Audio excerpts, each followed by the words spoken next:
faces, pale reflections of the women they wanna be. Their hearts are stone, but their legs are warm, and the men they need to feel are free. Free of maturity, ready with a decadent song, ready to show them around the world and to help them get along. In a world they never understood or ever really wanted.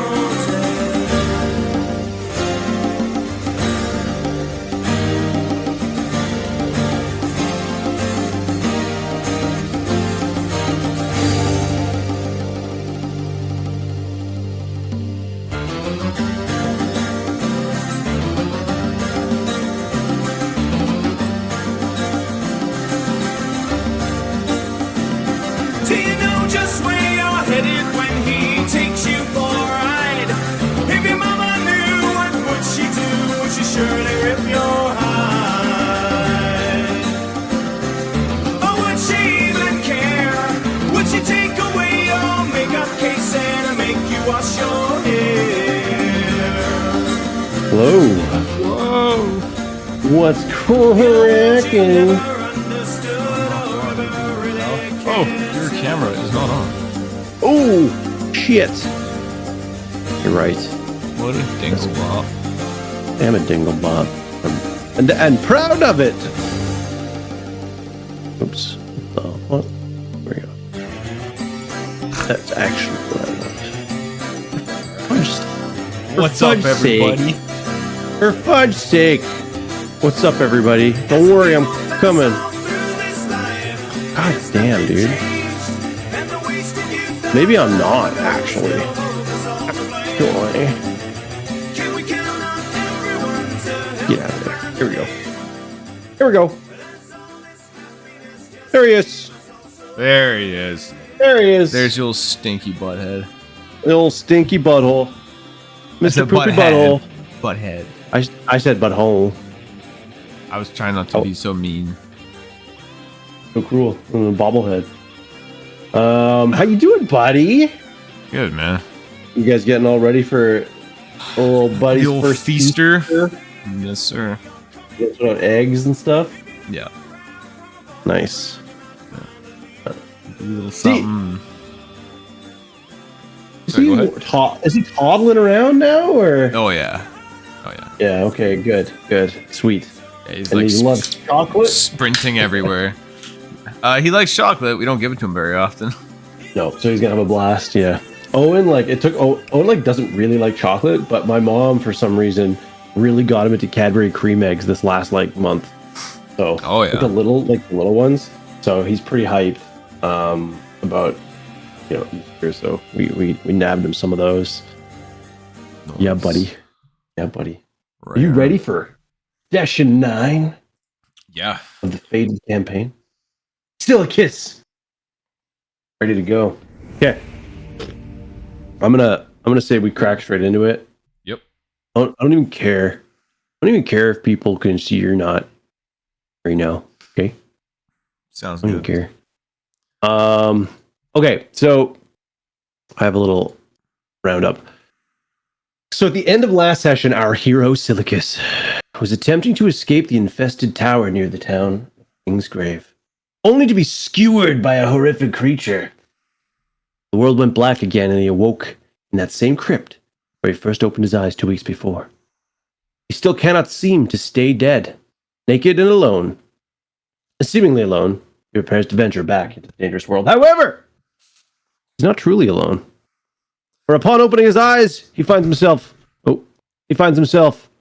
surrounded by people walking around and looking at things and talking amongst themselves. They're dressed in robes you don't recognize. One of them doesn't notice you awaken, and they're standing quite close to you. You can hear the ones across the hall, or across the room, speaking to one another.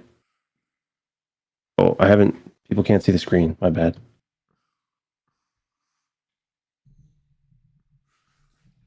You see them speaking to each other. You recognize the armor of one of the characters. She has her back to you and is speaking to another person in a low voice while pointing at some carving on the wall.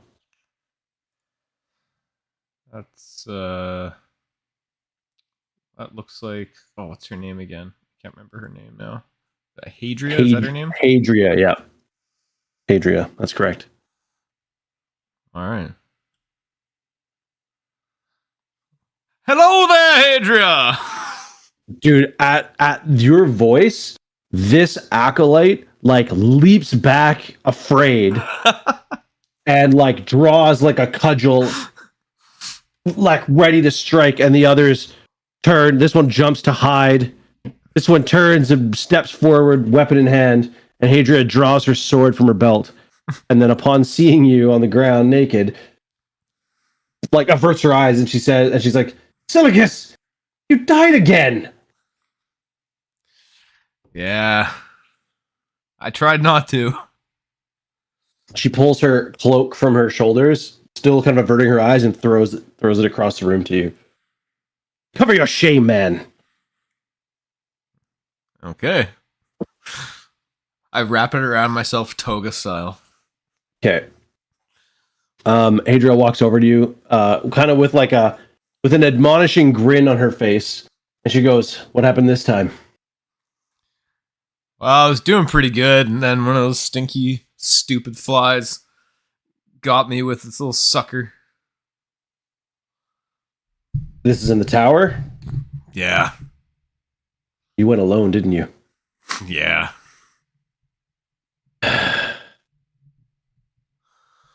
She looks around and she goes, this place is mostly stripped clean. We'll have to escort you back to town. It's Boogie. All right, she turns and she goes, sisters, come. We need to bring this one back to Kingsgrave. He's going to need to resupply. And we've got what we came for anyways. We'll be back. We'll return next, next month and gather more information. So they take a few moments to gather their stuff together. It gives you some time to look around if you want to, or you can just be like, let's go. Sure. Let's have a look around for anything of use. Sure. We'll do a search for you. Get my dice out here. Yeah, gotta do the same thing. You kind of busy yourself looking around while they're kind of doing their thing, and you don't find anything of value. The place has been licked clean. It has been picked clean. The only real usable weapons and armor that had been here before you had previously grabbed. So looks like you're togoing it back to town. Sounds good, baby. All right. Okay. Well, they lead you back to town. I just gotta confirm something here. I want to make sure that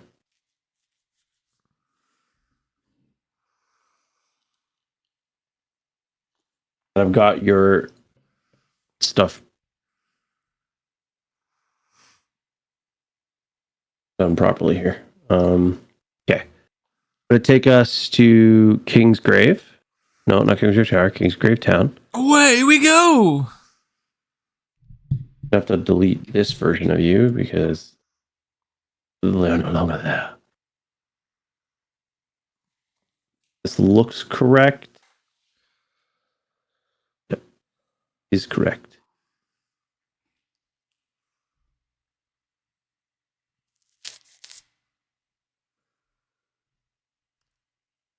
Perfect.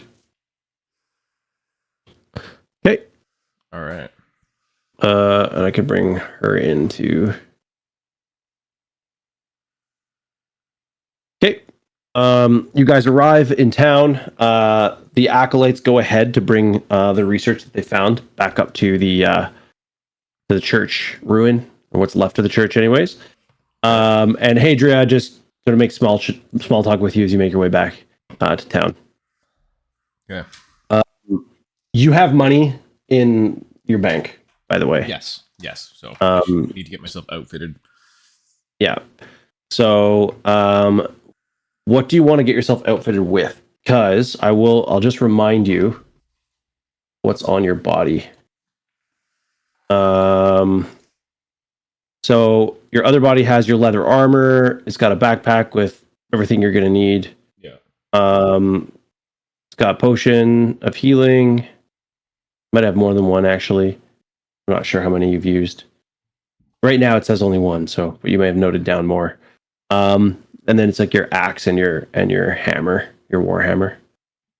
Unfortunately, the dude in town, the blacksmith, has sold you the hammer that he had, so it's gone.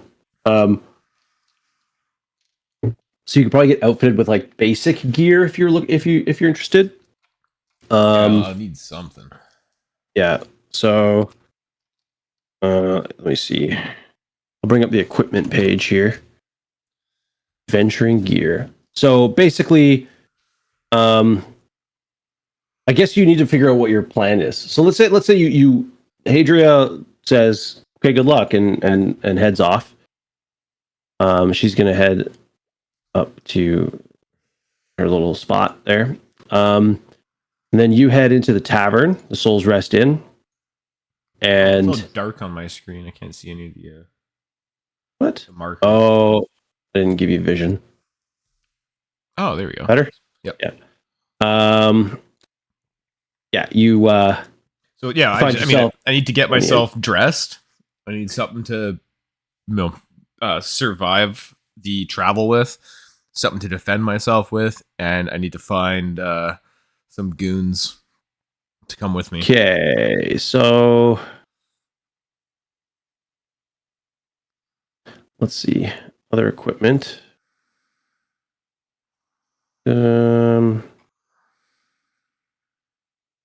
Yo, what's up, dude? Everyone needs goons. You might be able to get Hadria to come with you. You have some friends. How's it going? By the way, Redbeard. Hey, Chen Beard. Equipment and services. Here we go. Adventuring gear, weapons and armor.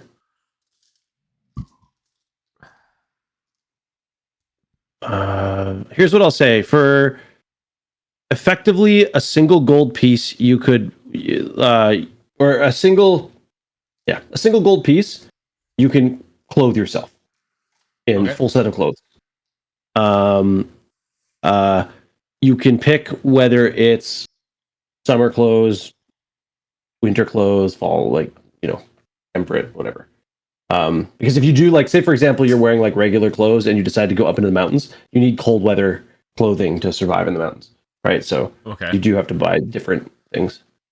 So just regular clothes, I guess, is probably best to be right. That's all I'll need to get to the tower, I assume. Yeah. Okay. All right. So for armor, do you want to just get new leather armor? It's 20 gold pieces. Yeah. Okay. And then for a weapon in town right now, you can get a short sword. You can get a spear. You can get a mace.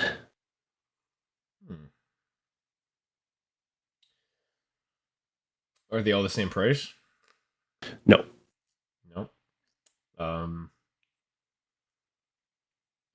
They all look like they're the same quality? Yeah, they're just kind of basic, regular stuff. The blacksmith's just, it's what he's got left. He's like, sorry, Silicus. We haven't had much in the way of supply and can only make so much. How much is what are the prices on them? So 5 gold pieces for the mace. Spear is 3 gold pieces. And the short sword is 7. Now, a spear can be thrown. It can be used as a melee weapon, and you can brace it. Meaning, if an enemy charges you, you can if like a big enemy charges you, you can brace it on the ground, and you get extra damage. And then a mace is blunt and melee, which means that against creatures like skeletons, it's more effective. Right.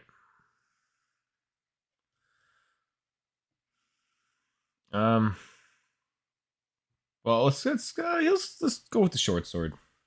Okay, go with the short sword. All right, so 7 gold pieces for a short sword. I'll put it in your inventory. Just make sure you minus 7 for the short sword. And you already did minus 20 for the leather from your bank.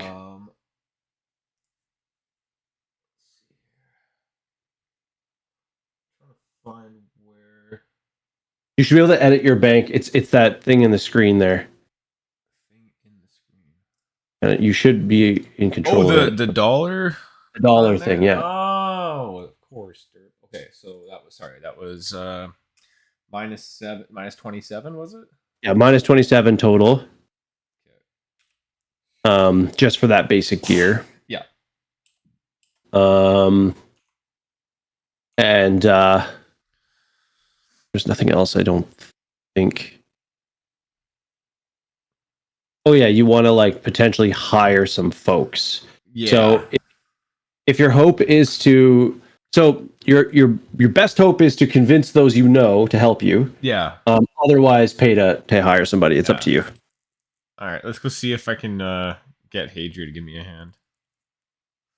Okay. Scoop, all right. Scoop. So in your new armor, you just jump her. You jump right on top of her. My wiener is concealed. You walk up and knock on the door. Spear in one hand, her cloak wrapped up in the other, folded up in the other. And you walk up to the chapel gates, and they are closed over. Giving a rap on them, the door opens, and one of the young acolytes opens the door. She sees you. She goes, "Oh, yes, you're returning Hadria's cloak. I can bring that to her if you wish." Yes, I also want to speak with her, if that's possible. Certainly, yes. I'll go see if she has the time. Just wait here. She rushes back inside. They're not being secretive, but they're not letting you in. Like it's not like she doesn't like open the door like a tiny mountain peek out or anything, but she doesn't invite you inside. And you can hear that there's chanting going on inside and quiet discussion. After a few moments, Hadria, no longer in her armor, just in like her regular robes, kind of pushes through the door and steps outside. And she goes, she so you got yourself outfitted a bit here. What can I do for you? I was wondering if you'd be interested in accompanying me to this tower. She looks over her right shoulder at the tower on the hill, and she goes, "You're going back there, are you?" Yes. What did you find? There's things of great monetary value and things that I believe you might find of value. Things of a how should we say, esoteric nature. She kind of like looks back at you with like kind of an odd look on her face. She goes, I'm supposed to be tending to the religious needs of the people of this town, not gallivanting off onto adventures with ne'er-do-wells. There's cool scrolls. She goes, but there's really not much going on in this town. I have some work to finish with the sisters here. I could probably go with you in 2 days' time. I need to get the research that we gathered together and get them sent on the road back to works for me. Whitereach. I'm so bad at remembering the name Whitereach. And send them back to Whitereach. So 2 days' time? Can you wait that long? Yep. I'll make some more preparations and see if I can get some more muscle for us. She goes, good. It may be worth seeing if Alden is back in town. I know that he has been out on one of his treks for a while. That's a good idea. Okay, well, I'll find you in the tavern. See ya! She turns and shuts the door and heads on. Carry on my wayward son. Okay, so let's head back toward the tavern. And let's ask around. Oh, not ask around. Well, yes, but first, obviously, we'll talk to the lady of the bar. She seems of the bar. See and know of all those who come in and out of the town. Yeah, she sees you kind of walk in, and she before you sit down or say anything, she drops a drink in front of you. She goes, "I saw you come back across the bridge in a robe." Like in only a cloak, my friend. Did you find the wrong end of a sword again? A proboscis. It was very strange to have someone rise from the dead and come walking into our town. And it was strange the second time. And it was only 11 days ago. But somehow you've turned it mundane. It doesn't seem odd anymore. Glad I can acclimatize you. She goes, this one's on the house, and try not to die anymore. I'll make you a deal. I will hold your room. And every day that I hold your room for you, you can pay me a silver. And every time you die, I'll give you a free drink. Yeah? Sure. Okay. Pushes the thing over, and she goes, if there's anything else you need, let me know. What's up, Horrid? Hey, Horrid, how you doing, buddy? Yeah, you haven't happened to see my old buddy Alden around, have you? Alden? No, I haven't seen Alden in... Goodness, it must be almost a fortnight now. Oh, no. You're better talking to Cedric, to be honest with you. I mean, only those who walk through those doors, walk through these doors are of any concern to me at the time, so I don't really track their comings and goings, but Cedric is pretty on top of that stuff. Good idea. Any idea where I might find him? My guess is wandering around town, tut-tutting the youngins and looking, concernedly at the forest. And she I does know. she does a pretty good Cedric impression. Mm. Maybe I'll just go walk around town minding my own business. That should ruffle his feathers quick enough. She laughs. She laughs and she goes, "Yeah, you're probably right." And she wanders back to the kitchens. All right, so let's go have a little leisurely stroll, keeping our eyes appeal, perhaps whistling a jaunty tune to aggravate his ears. All right. As you sort of head outside, you see a young woman.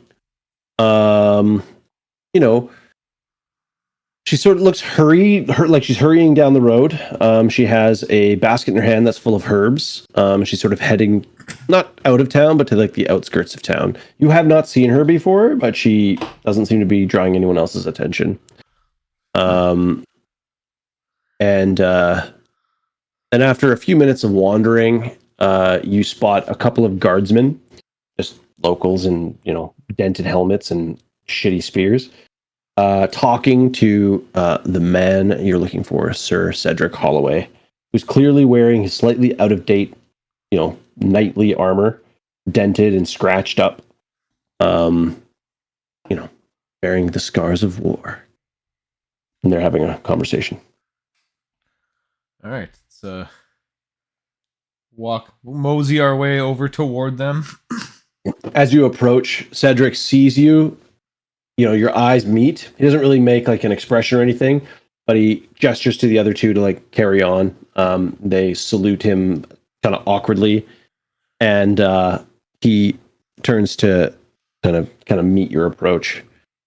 As you walk up, he says, "Silicus, Cedric, what can I do for you? I notice you are lighter than usual and bearing a different weapon. What happened?"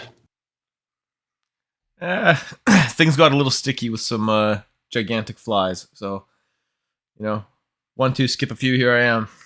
He kind of chuckles. He's like, "You're clearing the tower for the mayor, aren't you?" Yeah.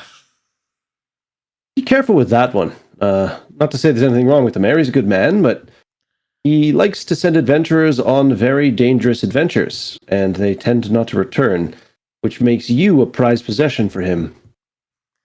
Yeah. Care that he doesn't see you as such. What can I help you with? Well, I've kind of related to that. I want to make my way back into that tower. I've more or less, I know what's there. I found the path, and I just want to go back in with a little more muscle. Seeing if you might know where my boy Alden is. For a second, he had a look in his face like he was going to say, "Oh, I have to protect the town. I can't go with you." And then when you're like, "I'm looking for Alden," he's like, "Oh yeah, Alden. Sure. Yeah, that makes sense. I didn't want to help you anyways." He's like, "The Ravencloak hasn't been in town probably coming up on 14 days now. He tends to come back twice a month, so you expect him back any night now." Okay. Would you perhaps have any interest in joining me there? Between you, me, and the wall there, Silicus, I do miss the days of adventuring and travel on the road, but no, the town of Kingsgrave faces enough dangers just on the edge of town. I need to keep these rabble in line. If you're willing to wait for Alden, it shan't be long, I'm sure, unless something terrible has befell him, which I highly doubt. He's a Weasley one. Yeah. Yeah, best wait. But if you're looking to make a bit of coin, I could use your help controlling the town. What do you need out of me? Well, I'm down a guardsman for the next 2 days. Just town watch, wandering the outskirts, making sure no beasties are messing with the farms and such. Sure. Yeah, we go a long way for the townsfolk to see you as one of us and put a little bit of coin in your pocket. I just so happen to be in town for the next 2 days anyway, waiting for a certain cloaked friend. Perfect. Well, follow me. We'll head to the barracks and I'll get you outfitted in a shitty dented helmet, and it looks like you've already got a spear, so you're halfway Sword. there. I had a sword. Oh yeah, right. You have a sword. I forgot about that. I spent 7 gold. Damn it! Trying to screw me out of 4 gold. You son of a bitch. He's like, we'll get you a spear. Oh right, I got to actually equip you with stuff. Wait, new weapon, new armor. Did you add those? Nope. That's weird. Oh, I wonder if we added those in at the end of last time because I like No, moved the body or something. Well, no, I wouldn't have added like those weren't actual items. Yeah, I just saw it. It just said new weapon, new item. armor. Yeah. Yeah. Okay. There you go. I'm gonna grab a. Do your thing. What's cracking, Horrid man? How you doing? There's a mug of beer inside this cup.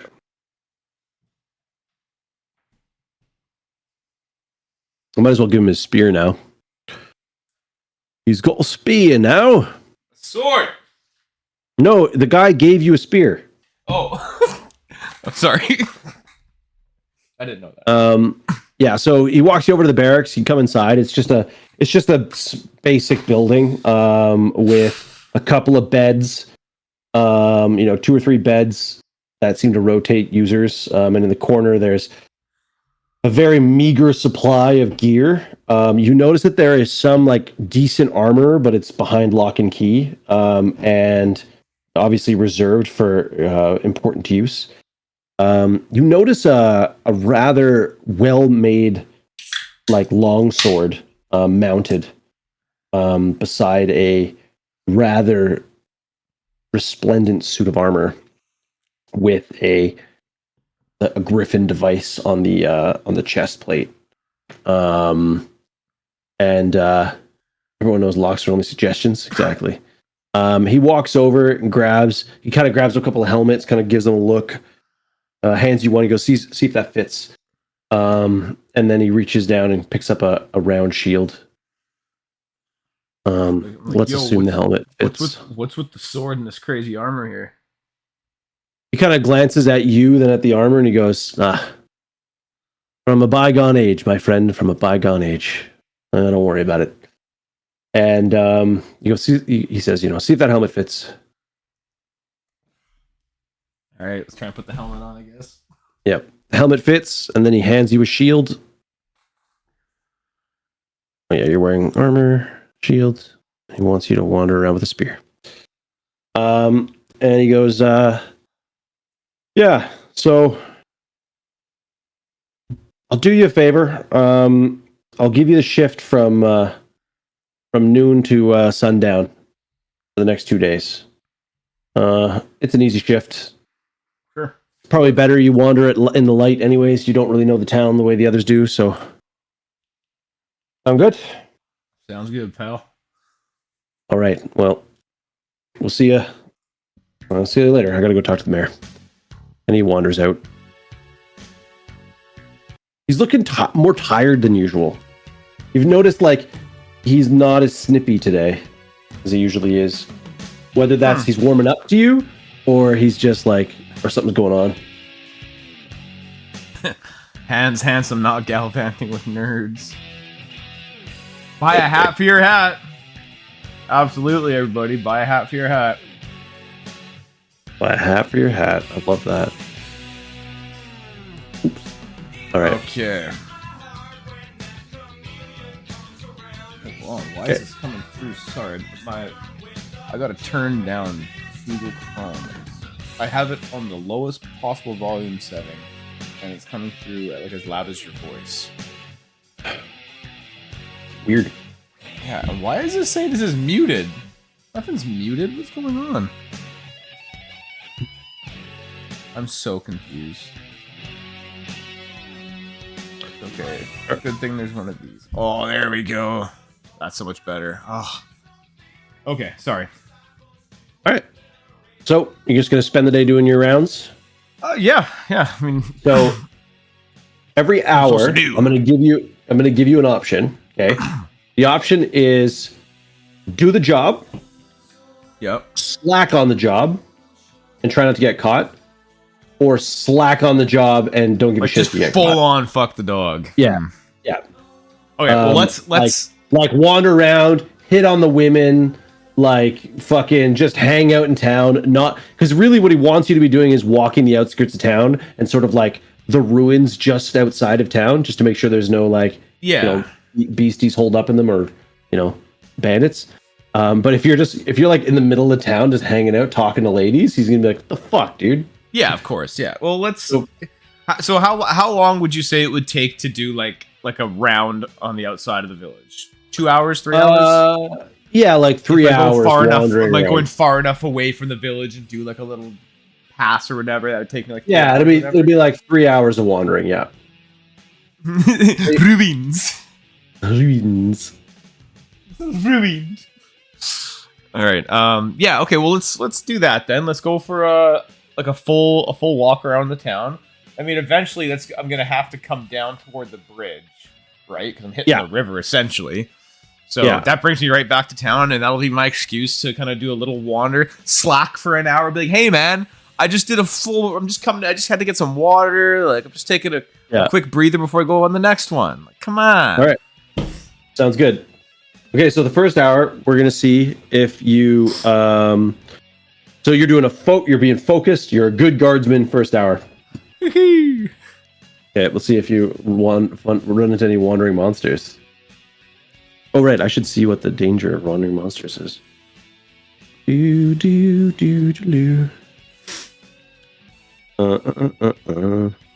this liquor, I've been chewing licorice root, and it makes the first time I've chewed a licorice root and sipped a beer at the same time, and it makes the hops like way stronger. It's kind of weird. Makes it real hoppy. Huh? This is like a hazy, it's like a hazy pale, and this one's usually like really fruity, and it tastes like a 7% just straight hop IPA. Okay, not a good mix. Here we go. Ready? First hour. Wandering monster in your first hour. You just like leave town. It's like noon. It's like noon. There's butterflies flapping. I'm still belching out my beer. It's hilarious. Like, oh, for fuck's sake! Like, oh man, I'm getting acid reflux from that burger.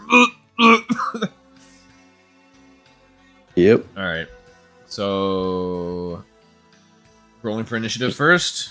Wait, I gotta find out what the monster is and everything first. Oh jeez. No, jeez, it's a monster. Yo, these headphones I got, fucking awesome. I love them. Oh, I noticed those last week. I didn't know if they're new or not. No, I just got these. I just got these yesterday. I said last week, but I actually meant yesterday. On yesterday's stream, I noticed that they looked different. These are, and you want to know why I didn't say anything? I half expected that if I said it, you'd be like, "I've been wearing these for like a year. Waited up, notice." No, actually, I'm pretty sure I was wearing these ones last night. Pretty sure I was wearing my normal ones last night.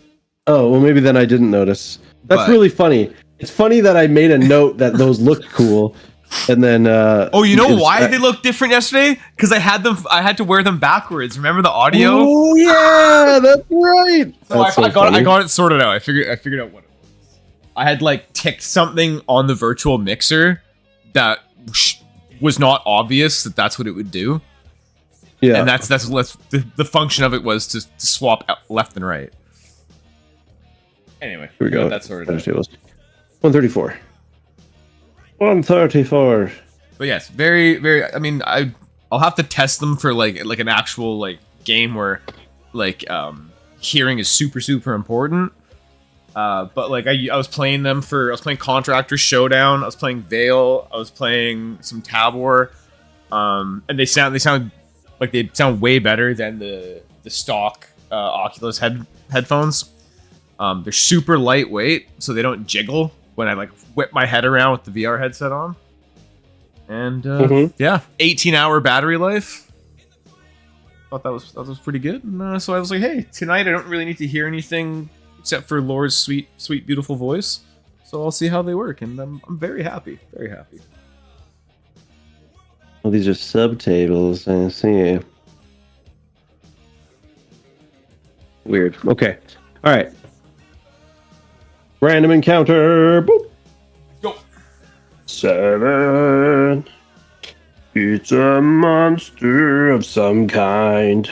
All right. So, subtable.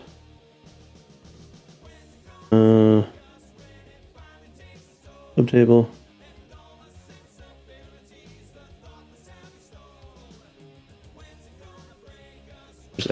EF forest, subtable forest. Got it. Okay.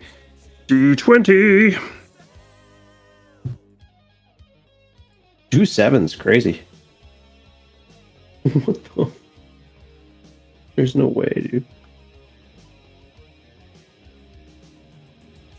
Game is brutal.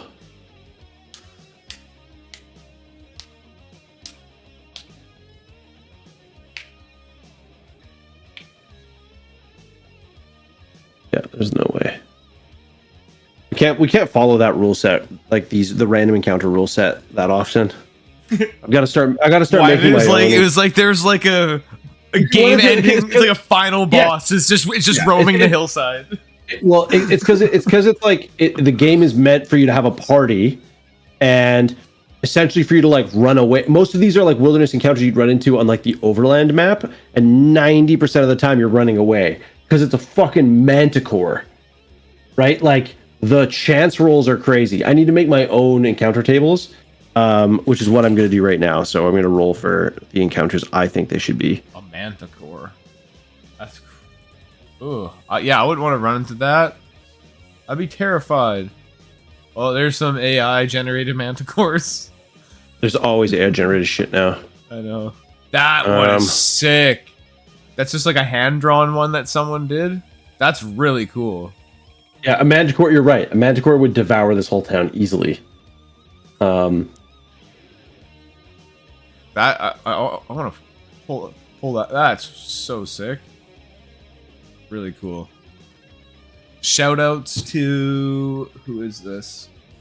Dark Sylvania. That is a really cool drawing of a manticore. All right. So as you approach your first set of ruins, you're sort of just kind of wandering around, and as you're wandering, you can hear low voices speaking, and you notice that there's a bit of smoke kind of coming out through the mount or through the ruins. Oh, jeez. Okay. Like a campfire. Yeah.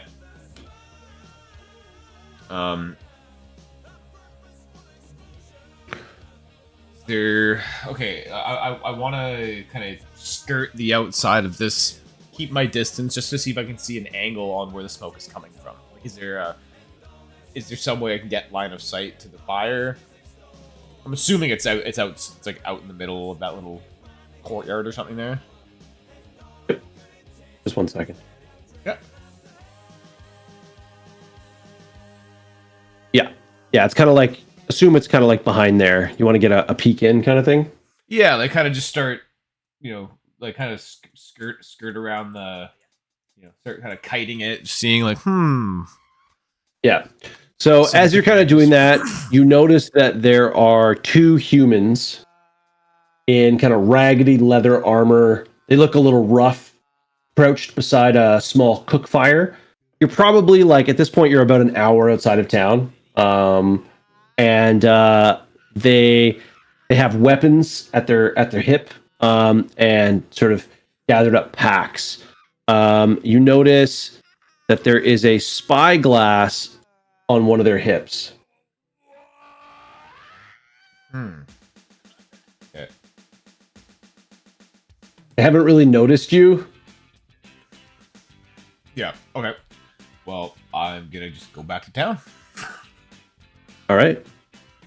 So you spend about an hour wandering back to town. Yep. And I'll find Cedric. Okay, yeah. After a few minutes, Cedric. Cedric's like, "What's up? What do you need? Shouldn't you be out searching?" Yeah, well, I found something. Well, what'd you find? Found two suspicious-looking fellas hiding out in the ruins just north of the town. Oh, and you ran them off.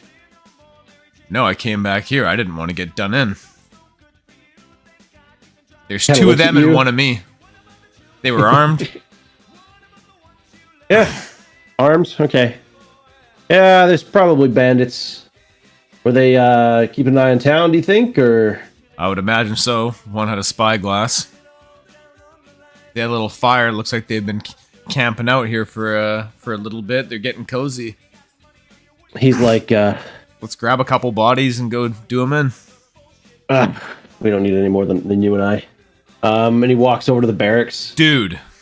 goes inside, comes out after like 10 minutes in full plate armor and that fucking helmet and that huge sword over his shoulder. He goes over to the stable, opens it up, goes in there. 10 minutes later, comes out pulling like with a horse. Like a fucking fucking old, destrier like- charger. Yeah. No, not old. Like a fucking mount. And he gets on it and he's like, "Lead on, watchman." All right. Okay. Let's mosey back out. Yeah. He spent about an hour heading back. And as you get back, you notice that they're now like eating. Like you kind of walk up. He sends you up ahead just to like make sure they're kind of there. But he's kind of riding very openly towards it. As you approach, you hear scrambling feet, and two bandits break from the edge of the ruin, start running north. Because, they saw a knight. Sweet. So I'm assuming they left all their shit behind?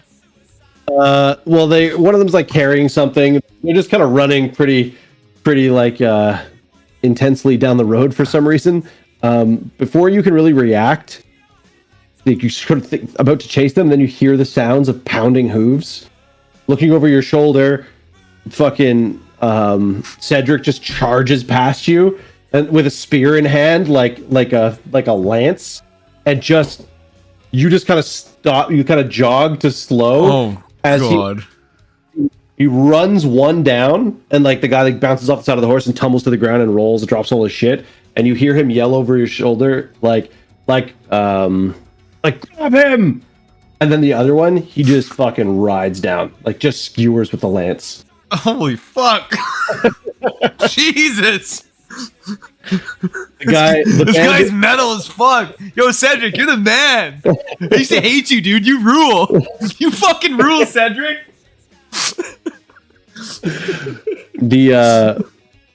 The dude who he knocked to the ground is like kind of dazed. It starts getting up, like he's heading towards the forest to get away from the charging horse. Sprint after him. Okay. The guy sees you coming and makes like a hard break for the forest. And you manage to kind of just like get to him just as he's kind of reaching the forest. Using your spear, you trip him up. Spear falls from your hands. He rolls, draws out a dagger, and you draw your short sword. Okay. And I got my shield equipped, I'm guessing? Yeah. Okay. You got your shield. So we'll have a little scrap over here by the forest. Music really stopped? Scrap it out. Didn't. Silly. I pull out my short sword. I'm like, for Cedric! Old Sedgy. Old Sedgwick. Sedgwick. Old Sedgwick the entertainer.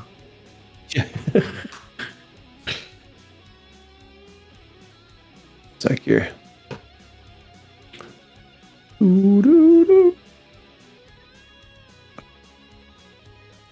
finally got the like 0 latency. I got like a 1 second delay between OBS and like YouTube. Nice, dude. So our streams will be nearly synchronized when we play games like you know, Hunt and whatnot. Scooby-Dooby-Doo. All right. Begin combat. Roll initial. Oh, wait, I did that wrong. So, Okay. 6. Oh, right. D6. Roll initiative, please. I got a 5. You got a 5. That's on like a Fuck D6, yeah. right? Yeah, okay. He also And then- got a 5. Oh, what a dink. Hey, Game Tinkerer! What's up, Tinky? Yo, game tanks. What up, tanks? What up, sweet cheeks? How's it going, baby? All right, you guys are gonna attack at the same time. Okay. So he's just gonna attack you with his dagger, and you're gonna attack with your thing. Rolling D20, right? Rolling a d20. That's right. I got 17. You got 17. Okay, roll damage. I got a 3. So he stabs at you with his dagger. You drop your short sword across his blade, countering its line, and then drive your sword right into his shoulder, and he like falls back, pretty injured. Blood. You pull your sword out. Like it's like a quick push, stab. You draw it out. Blood sort of splatters on the grass at your feet, and he like kind of falters, throws his dagger up in like a really weak defense in front of him. And we go to next round. Okay. Roll initiative. Whoa, Tinkerer. Whoa. Talk dirty. That's to a me. bit much for even me. Yeah. But okay. I'm gonna If you tinker with insist. your I'm gonna tinker with your games. And by games I mean anus. it's gross. Sorry. Okay. Sorry, do we roll for initiative at the start of every round? Or Yes, yeah, correct. okay. Oh, I got a 3. Cursed dice. Okay, you got a 3. Yeah. So he's gonna go first. Of course. So he lunges forward in a really dangerous attack, trying to push you off. What's your armor right now? 5. So he's 5. Got the leather, the helmet, and the shield. Yeah, you block it with your shield, then you attack. 18. Holy Yeah, shit. 18's a hit. The D20 is working. The D6 is not. I'm probably gonna get like a 1. I got a 2. Fuck. So the bandit, injured already, rushes forward with this like very dangerous sort of dive to try to grab he tries to kind of grab your shield and stab over it, but his arm is like really fucking weak from the stab. So he basically just kind of falls onto your shield. His strike misses. You roll the shield down as he moves, because he's like moving past you. You use the shield to kind of push him past you, and as he passes you, you just jab him really quickly through the chest, in and out, and he just hits the ground beside you, motionless, and he just lets out one last breath and dies.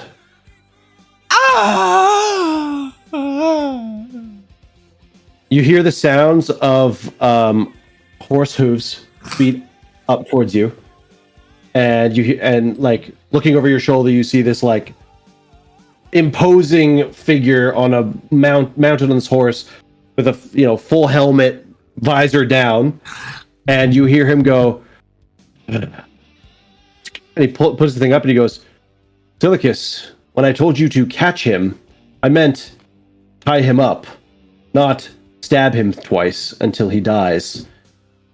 I was hoping to question him." I'm just gonna catch him with a rope.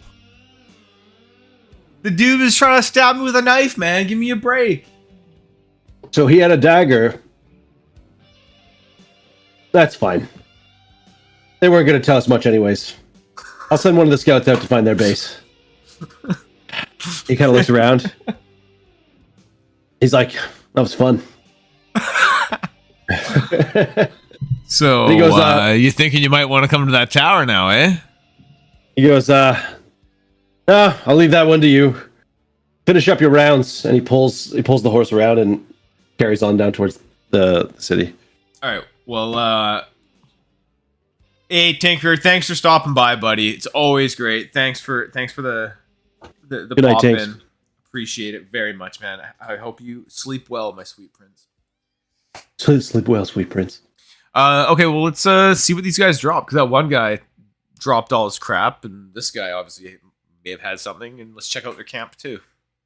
Yeah, okay. That's part of my rounds. Suck it, Cedric. All right. As so he's you go into- gallivanting away, I do like the Degeneration X, like, suck it. And then I'm like, nah, but it's cool. You rule, dog. You find you get 10 experience for the fight. Happy Easter. Happy Cool. Easter. 10 experience for the fight. He just had a shitty dagger on him. You find a spyglass, which is cool. I hope it's actually an item in the game. I don't want to have to create an item. Spyglass. God damn it. God damn it. Fucking shitballs. Really? Miscellaneous treasure items. Oh, these are like magic items. No, that's not what we want. 10 XP. A spyglass. What'd you say? Sorry, it was just 10 XP and a spyglass. Yeah. Yeah, off of this guy. Yeah, I'm just gonna add it to your miscellaneous, and I'll just create it. Yeah, I'll just make it a new I'm item. just making called notes. Spyglass. Putting it in my notes. Spyglass. So this will just allow you to like see things from a distance, so that you don't have to get too close to like see what's up. Cool. Okay. So he's dead. The other guy. So in their pack, you find. Where's my stuff here? Do I have a? I'm guessing I don't have a backpack, right? You do not. You do not. You can So you can steal one of theirs. Yeah, let's take one of their backpacks. Yeah. I'm guessing There I you don't go, have a drink cloak. here. Do either of them have a cloak? They have like shitty, raggedy, stinky cloaks. You probably don't want them. Shitty, raggedy, stinky cloaks. Yeah. I I mean, you love don't really need a cloak right now, and to be honest, like, yeah, theirs are pretty poopy. Okay, Alright. they have rations, but only 3 uses left. Okay. You find a tinder box, like a flint and steel. You find A shitty dagger. Was one of the You find things? some wine. Yep, you find a dagger. The dagger. Wine. Nice. I'm gonna put the dagger up here. There we go. Some wine, a dagger. I bet you if we asked Owen what you found, he'd go poo poo and then laugh. Okay. Then I if gotta you tell asked me something. what he found, I'd say poo poo and laugh. Yeah. Well, that's okay. So he did this morning, and it was awesome. Okay, we were in bed. We had just gotten up, and he kind of came into our room, and he was like sitting on our bed, and I was like making silly noises, and be like, "Oh, and make this noise," and I'd be like, and then he would try to make it, and it was like, brrr, and he was like, brrr. And then I went, and then he like was laying down beside me, and I was like, "Make this noise," and I went, and he went and farted like this. Like it was like the timing was perfect, and the fart was exactly the noise. Ray and I both just fucking lost it laughing. That's Oh, hilarious. dude, it was so funny. All right, what else we got here? Oh yeah, that's probably about it. They have like a small hammer too. Oh, poor guy. Dead and micro penis. The 2 worst things you can be as a man. The fuck?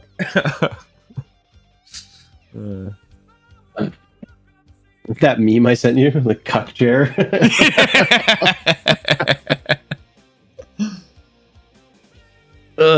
Okay.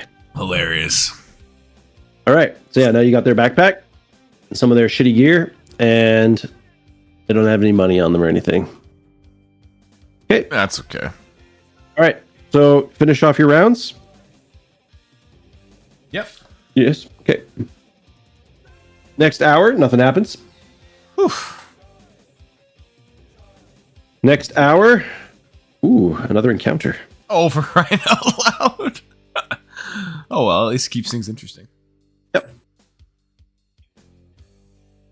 I'm guessing I made it toward, like, Hadria's ruins by the second hour. Now I'm probably somewhere, like, on the south end of town by this point.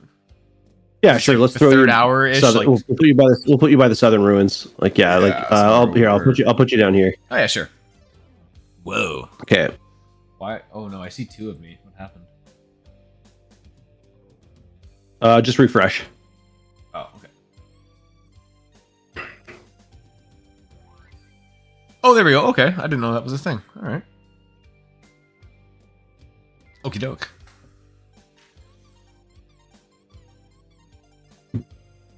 Okay. All right. Wandering through here, you hear giggling coming from the ruins.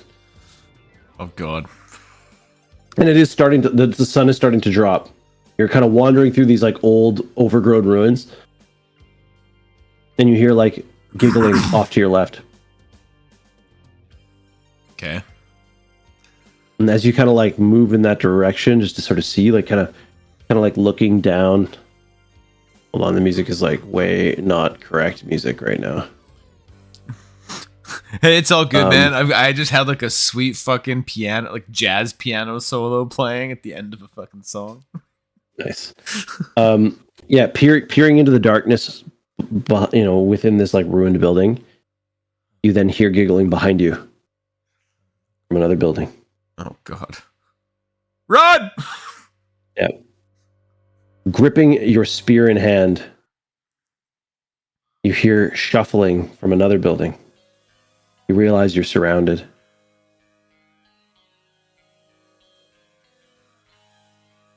Run! Okay. Which way do you want to run? To town! Like just like straight back this way? As the crow flies! Yeah, okay. You start running, just like fucking just hoofing it. And as you're hoofing it, you start to hear laughter behind you. Glancing over your shoulder, you see like 3 townsfolk kids just like laughing as you run. You gotta catch yourself, stop running, and start walking really like casually. I turn around and I'm like, hey, get back to town, you little brats. There be monsters in these here ruins, and bandits. I just caught bandits who are eating little boy soup. And they said they wanted little girls for dessert. The kids laugh and are like, they're like, we don't even know who you are. You don't need to tell it. You don't get to tell us what to do. If you want us to get back to town, you're gonna have to catch us. And they go running back into the ruins. Okay, enjoy an early grave. Let's head back to town. Or finish our rounds, I guess. Which is, essentially probably just catching that last building and back to town. Yeah. Yeah. All right, this will be your last roll. Yeah. Nothing else happens. You wander into town just as the sun's kind of like going down towards the end of your shift. And as you head into town, you see another guardsman sort of heading in your direction. Okay. He hails you with like raises his hand. You're like, maybe that you're like here. Yeah. He hails you and he goes, anything of substance down that way? Yeah, there's a couple of kids screwing around those ruins. I told them to get out, and they made a beeline back for it. I figured it might be a good idea to send a couple people out there and maybe gather them. The look on his face sort of stops you towards the end of your sentence. And he's like, what do they look like? Kids? There are only 4 children in this town. There used to be 7 or 8 but some of the families went missing. We need to get back to the tavern. Come on. And he turns and heads back to the tavern with a quick step. Whoa. Whoa. Let's go. Okay. Getting into the tavern, he walks in. It's the children of Grandia. He like gets in the door, and you can hear him get into a conversation immediately with the innkeeper, inquiring about whether the Blackwell children have been seen, and like basically where are the kids right now? And she's like, well, we had one of the families was in here just a few moments ago. They all were together. They just got back to town, and it's my understanding that the mayor's grandchildren are still at his house. Like, no reason to think they're out of town, and they're not kids to wander in the ruins. You're like overhearing this whole thing, and the guardsman turns to you and he goes, "Are you sure of what you saw?" Well, as sure as someone turtle head touching cotton, sprinting away, looking over their shoulder can be. I did speak with them. And from what I could see and what I could hear, they looked and sounded like children. They even behaved like children. The innkeeper says, "What did they say to you?" I told the kids that they better head back to town because it was dangerous. And they laughed and said, "You'll have to catch us first," and ran back to the ruins. The look on Alara's face is like really, really creeped out. She's like, "The ruins to the south of town are the most dangerous ruins in the area. Children know well to steer clear of that place. Children don't play there. We need to get Cedric. We need to talk to the mayor." The guardsman turns to you and goes, "Your shift's over, Silicus. We'll take care of this. If there's anything we need from you, we'll let you know."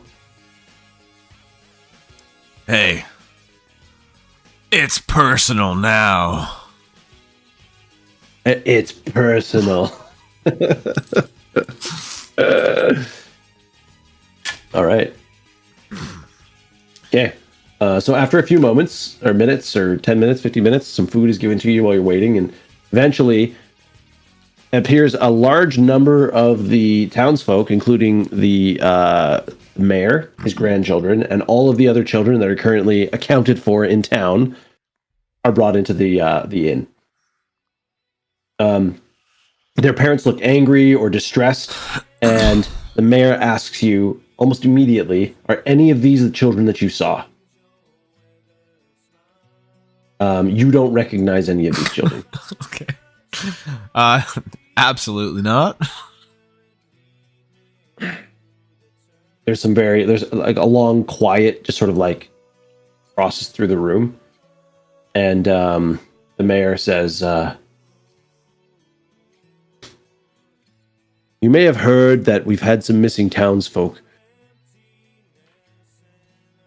Some people have gone missing from the town. Some of the missing," and he glances over at like two distraught-looking parents, or like two distraught-looking adults, and he says in a low voice, he goes, "Two of the missing were young children, and one teenage boy from one of our families. Also, a couple of young women, and one of the guardsmen.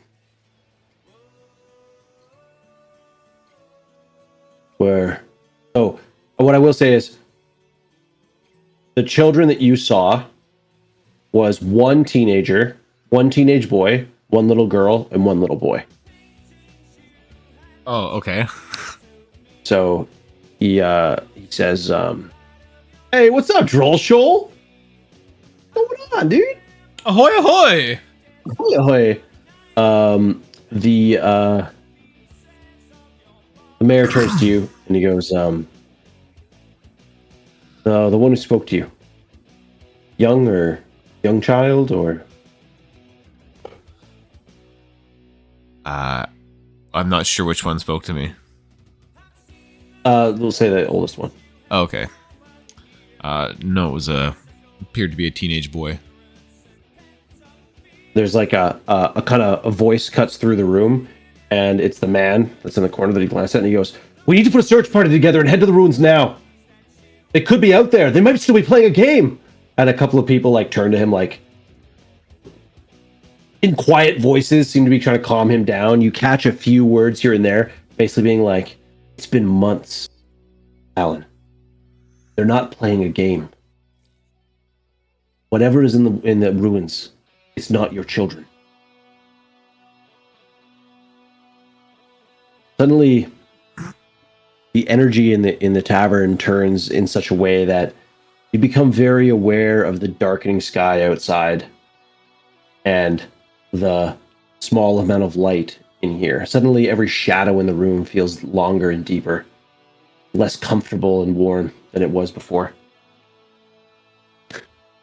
As the super heroic Lord of the Rings music kicks in.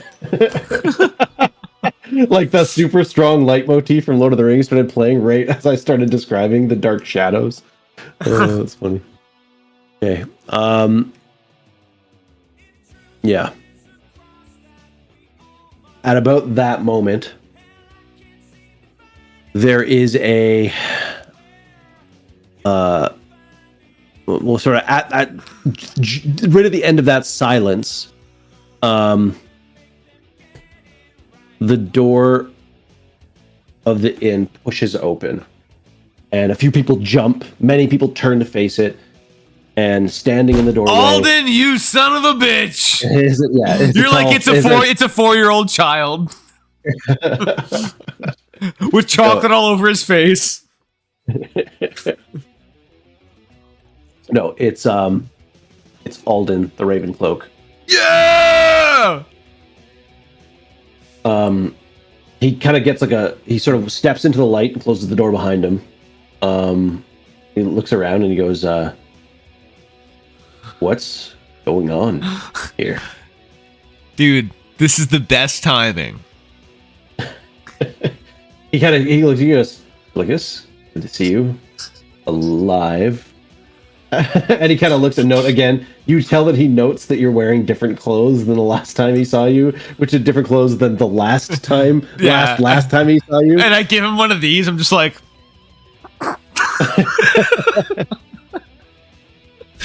Alden turns to the mayor and he goes, "Tobias, what's going on?" And Tobias is like, "Alden, you and I should speak. There's been a development in the missing townsfolk." Alden kind of looks around. He goes, "Yeah, sure. Shall we go up to my room?" And then maybe 3 or 4 people you can guess are probably like the council, the town council, all sort of like get up and assure everyone else in the room that it's going to be dealt with. Don't worry. And they go upstairs, and the presumed father of the missing children, gets up and he goes, "They're going to deliberate all night. I'm going to go find my kids." And he pushes past everybody as they try to stop him, and he pushes out into the night. His wife just is sitting there kind of wild-eyed, shocked, sitting in the corner, isn't really reacting. One of the guardsmen goes out after Alan. You're left kind of forgotten in the room, just because, people don't really know you, and all the people that do know you have gone off to do something. yeah. Cedric is also with them up in the meeting. All right. Is the barmaid still here? She is trying to kind of calm people down and is consoling the mother of the missing children. Ah. Okay. Well, I was hoping that I could just get a drink and pick her ear about the whole thing and try and get like a little bit of a rundown of the background story or a little more detail.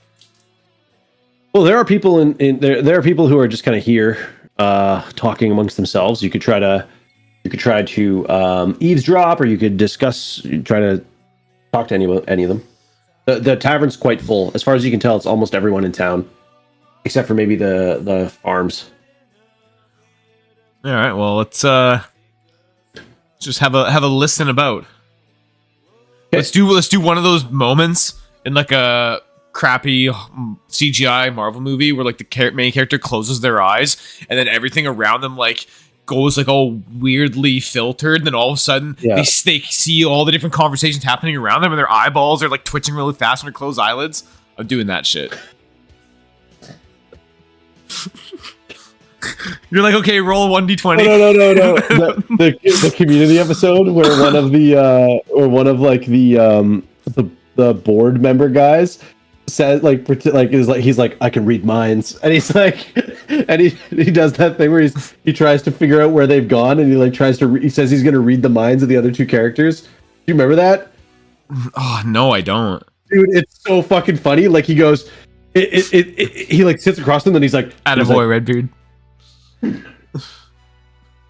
it cuts to like him in his own mind, and he's like flying, and he like punches through the brain, like the head of like the character, and then it's like a bunch of like life experiences, and then he cuts out and he goes, and he's like, I just ate your mind, and he goes, he's like, they went out the window, climbed up onto the roof, and escaped on a hang glider. And then someone else is like, the other people there are like, we just found this hatch on the ground. It's open and unlocked. And he's like, yeah, you're going to find a hang glider down there, I bet.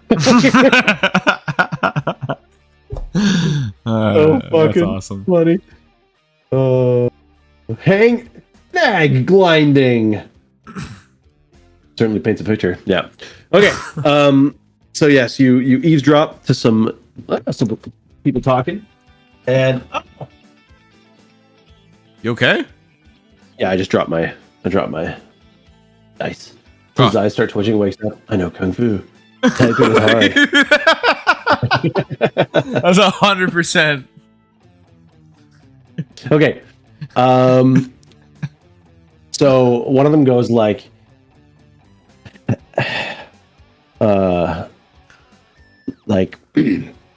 we live too close to the graves.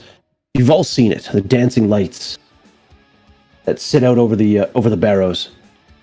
It's said that this whole land is cursed by the old imperial family. Going into the barrows, as children tend to do, they'll get drawn in, taken, brought into their own eternal dance. The children become the light, become spirits. That's what the new guy heard. That's what the new guy saw. Those children are dead, and they're trying to draw us into the ruins to kill us too.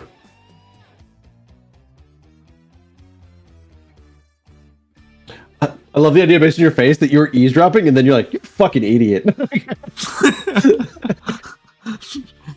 Just like, okay, that's definitely a take.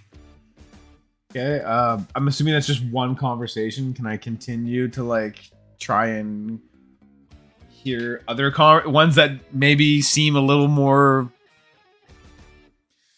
reasonable? Yeah. Well, you can only hear what they have to say. Well, yeah. That's I kind of want to scan around. He goes, another person's like, this is a problem of bandits.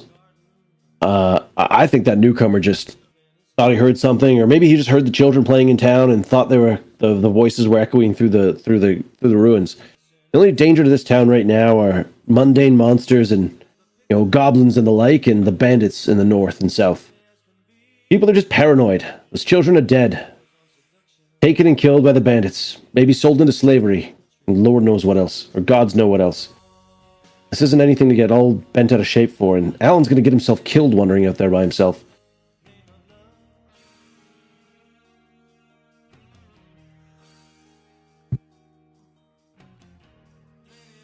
All right. And then just listening around, it basically, if I was to culminate all the rumors, it's people believe that the children's spirits. No one believes the children are alive because it has been more than a month. Right. They're like, And these so are just. I'm assuming I've already heard this information listening to the conversations or Yes. gathered it. Like what does everybody like? What were the actual facts that everybody knows? Like they just woke up one morning and they were gone, No, or they left. So no one is talking about the facts because they all already know them. So you'd have to explicitly ask somebody to tell you. Okay, all right. Well, let's, what happened, right? Okay, well, let's just approach one of these. Yeah, all you're hearing right now are theories, speculations. Yeah, so, okay, well, let's. Yeah, I'm assuming there's somebody that's just kind of sitting there, not in a conversation that I don't have to interrupt. There's probably someone just like up against a wall, like leaning on a wall or something. Sure, just yeah. Go approach them. Yeah, if you were to hit tab, everyone's name is Villager except for one guy leaned up against the wall. His name's Gareth, and you're like, I bet he has lines. All right, perfect. And you walk up, and he's like, "You're the guy who saw the kids, huh?" Yeah, I have no idea what any of this is about. Like that's kind of creepy, but yeah. You're the guy who saw the kids, huh? He goes, what were they wearing? Jesus fuck. You have no idea what's going on, yeah. I bet. I just keep hearing theories. All I can go off of is what I saw. What happened? Did everyone wake up in the morning? They were gone? Did the family leave? Like I don't know the basic facts. Well, the facts as I understand them are this, my friend. We live in Kingsgrave. We're surrounded on all sides by either untamed forest, untamed wildland, or the old ruins of the old graves, the King's Grave. Massive cemetery. There are beasties of all kinds wandering these woods. Talking about goblins, they kidnap and kill people and children. Bandits, they kidnap and kill people and children. There are undead wandering around those graves, and well, like everyone else here, I grew up in Kingsgrave, and as a child, I played in those woods, and I played in those cemeteries. People didn't just go missing suddenly. First, it was Eliza. She went wandering out at night to meet her lover, and she never showed up. Never found her again. No trace. Probably taken by a bandit or a ghoul or something. The children, well, one of the other kids in town says he'd been playing with them the day that they were missing, and they went missing, and they said that they were going to check out the ruins. Never came back. Didn't find their bodies. Didn't find any evidence of any wrongdoing. One of my fellow guardsmen went missing on patrol. Never seen from again. With him, they did find his spear, just left on the side of the road. A couple other young women have gone missing. Every couple of weeks for the last six or so months. People go missing. Honestly, surprised more people don't go missing. We live in the worst place in the world. You realize that, right? Sounds to me like we need to pool our resources together and fortify this town. He kind of chuckles and he goes, "What resources?" There's trees. We have able bodies. We don't have a lumber mill. We don't even have a miller. We also don't even have roads enough to get things out. We don't have an industry here. We fish, we stay alive, we have 2 small farms, and the best way of making money in this place is leaving. Well, sounds to me like you've all signed your own death warrants. Well, that's what he says. He looks at you and he goes, the primary source of income in this town is if you're an innkeeper, with which there is one, travelers will pay to stay here. We have a fair number of adventurers that come through, so if you run a shop and have good connections in Whitereach, then you may be able to sell a few items here or there. If you're employed by the mayor, who comes from money and pays adventurers to go into the ruins and find treasure for him, that's what keeps this town alive. The coffers of the mayor. It's why he's still the mayor. Why his father was the mayor and his grandfather was the mayor. This place is held up on the trinkets found in the ruins of the old empire around here. We literally live on the end, at the edge of the world. So you ask me what took those people? The world took them. Now, you want me to explain what you saw? Well, that I can't explain. I care less about that right now. I don't really care about the what. I don't know why, but for some strange reason, I kind of care about this place. You suddenly care about Kingsgrave? Yeah, I feel like this place has given me another lease on life. Oh, or 4. Okay. There are good people here, and I'm gonna make it my mission to protect them and provide them with something. Okay. And he's just like, all right, weirdo. He's like, he's just like, he turns, he's like, yeah, cool, nice to meet you, psycho. Yeah. He's from this town. He's like, okay. Well, good luck. Anyone who tries to help this town ends up dead. And you're like, well, lucky me. Funny thing about that. Tell me about it. It's happened 4 times. He says, he's like, the only thing that keeps this town going, if I'm being honest with you, is our bloodline. People are attached to the land. They say we're the last left of the old empire, the last settlement of old Illyria. Many of these families, well, their blood dates back to the time of the old empire. So, despite the fact that I say I hate this place and I say you're better off leaving, I still wake up every morning, still show up at the barracks. I don my helmet and my spear, and I risk my life to keep the town safe as possible. And someone's going to have to stop Alan. He's going to get himself killed. You want to help me stop him? Yeah, as he says that, he gives like a deep like sigh and leans off the wall and heads for the door. All right, let's go with him. With that, can I go pee? Absolutely. Dude, this is amazing. This is so amazing. Oh, wait. Wireless. I don't... Hey! Please don't take your... Oh, wait. You'll be able to hear me, but we won't be able to hear him, luckily. Hold on. Hopefully I'm getting quieter as I walk away. Yeah. Yep, quieter as he goes away. Even Rocky had a montage. Sounds like time for a fortification montage. Yeah, exactly. The challenge of playing D&D the way I play D&D is all of this is being made up on the spot. All of this story. And then after stream, I'll forget to like write it down. And then at the start of next stream, I'll have to like be like, oh shit, what was going on again? So I'm gonna have to do a quick update here.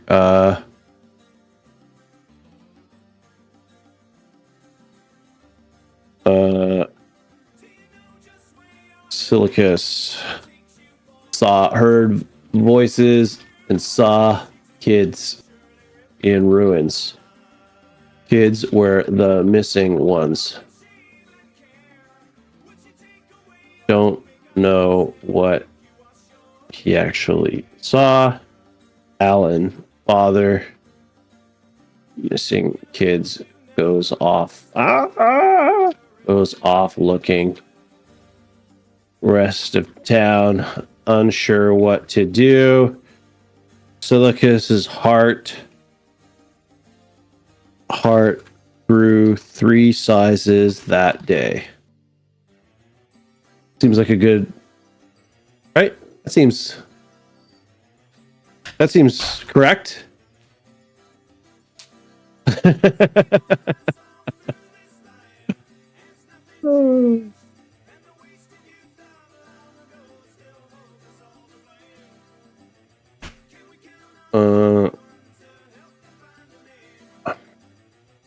Session 9.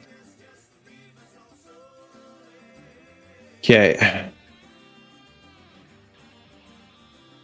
I really do need to like I need to have a stream where I like go over what happened and write it all down. And Whew. did you hear my comment that Silicus's heart grew 3 sizes that day? I did hear that. I liked your rundown. Okay. Heading out into the night, you notice that there seems to be a fog starting to rise from the river and starting to slowly creep its foggy tendrils into the town itself. Gareth stepping out of the door says to you, he goes, I'm gonna go check Alan's house. You go make sure, like, go to the edge of town and see if you can see a torch out there. He probably wouldn't go out there without light. Excuse me. I'll holler at you if I find him. Otherwise, I'll come back and meet you here, or meet you over there. He gestures towards the edge of town. Right on. Okay. And he rushes away down the road. As he's rushing away, you both kind of like, as you guys are splitting from each other, you both hear like a yell, a loud oh, sorry. You actually don't need the scene, to be honest with you. It's just, I mean, I guess you can. Doesn't really matter though. More theater of the mind, anyways. But so down the road from where you guys split, as you're both going in different directions, you hear a yell and like a get off. And Gareth immediately changes directions and starts running down the road. And he says over his shoulder, he goes, "That's Alan!" And drawing a dagger from his belt, he goes running down the street. Okay. So, I suppose we follow? Yeah. So, you go rushing after him. Do you draw a weapon from your belt? Yeah. Okay. Coming around the corner, you guys both kind of crest the edge of the corner of a what's it called? The last building at the same time, and both you kind of stop in your tracks. There is a figure kind of pinning Alan to the ground, and Gareth says in the dark, he says, "Let me go." And the figure turns to look at you, and a familiar voice goes, "Gareth, Silicus, it's me. I'm stopping him from going out into the woods. Idiot." And she slaps the back of his head. It's Hadria. Oh, well, thank God. I don't She know. stands Maybe up. you were like some crazy pig or something, feasting on his bowels. I don't know. She stands up and like yanks him up, and he's kind of like not like beside himself, but like Just distraught. He's distraught and he's frustrated, and she grabs him, kind of forcing him to look towards her, and she says in a very calm, low voice, but direct and harsh. She's like, "Alan, your children are dead. They've been dead for weeks. You and Ellie have spoken to me at length about this. I know it's a long road, but you're slowly coming to terms with it. There is no way your children are alive. Whatever Silicus saw in the ruins, were not your children. And if you go out there looking for them, you will be joining them in death. You've left your wife alone. Go to her. Now." He like stares her. There's silence. All three of you just kind of standing there, or all four of you standing there kind of awkwardly. Gareth is like, just kind of looking away. Slowly, the fog is kind of starting to creep to your guys' ankles, and eventually, Alan goes, "Okay, fine. You're right." He pulls away from her and heads back towards the tavern. After he like kind of walks away, there's still sort of some light out. Like the moon is high in the sky. It's a clear night. So it's not chilly. And Hadria turns to the two of you and goes, "What are they doing? What's happening in the tavern? One of my acolytes came and let me know that something had been going on. You saw the children in the ruins?"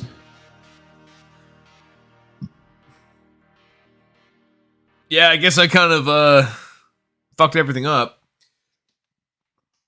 Doing some work for Cedric, wandering around, making sure everything's safe, and a couple of kids. I thought I was going to get attacked by a group of little weird pygmy monsters, but no, it's just a couple of kids. A trio of kids. Garrett's like, you probably weren't far off, to be honest. He's like, you've got good instincts. Hey, if you there's a good chance that's what it is. But at the same time, I'm with everybody else. I don't think there's any alive kids, but it doesn't mean we forget it. It is so close to town. You don't want that shit coming here. Hadria's like, you're right. We can't do anything about tonight. No, of course not. I mean, I'm not suggesting we do it, but there is measure for concern. She looks to you. She's like, Silicus, worry not. We are concerned. Why am I the only one who cares? It seems. I start getting all indignant. It's like she's like everyone's gathered in the tavern. The city council is having the town council is having an intense debate and meeting about what to do. Like the father has gone out into the dark to try to, and you're like the only one who cares. One of these days, Hadrian's just gonna kill you out of frustration, knowing you're gonna come back. But yeah, she's like, okay, here's what we're gonna do. Gareth, hey, you're out of order. You're out of order. The whole damn town is out of order. She's like, she goes, Gareth, can you take one of the other guardsmen and head to the Stillberry farm? Make sure that they come into town. We'll gather everybody in the inn for now, just in case whatever's out there is still prowling around town. It'll be easier to protect everyone if we're all in one place.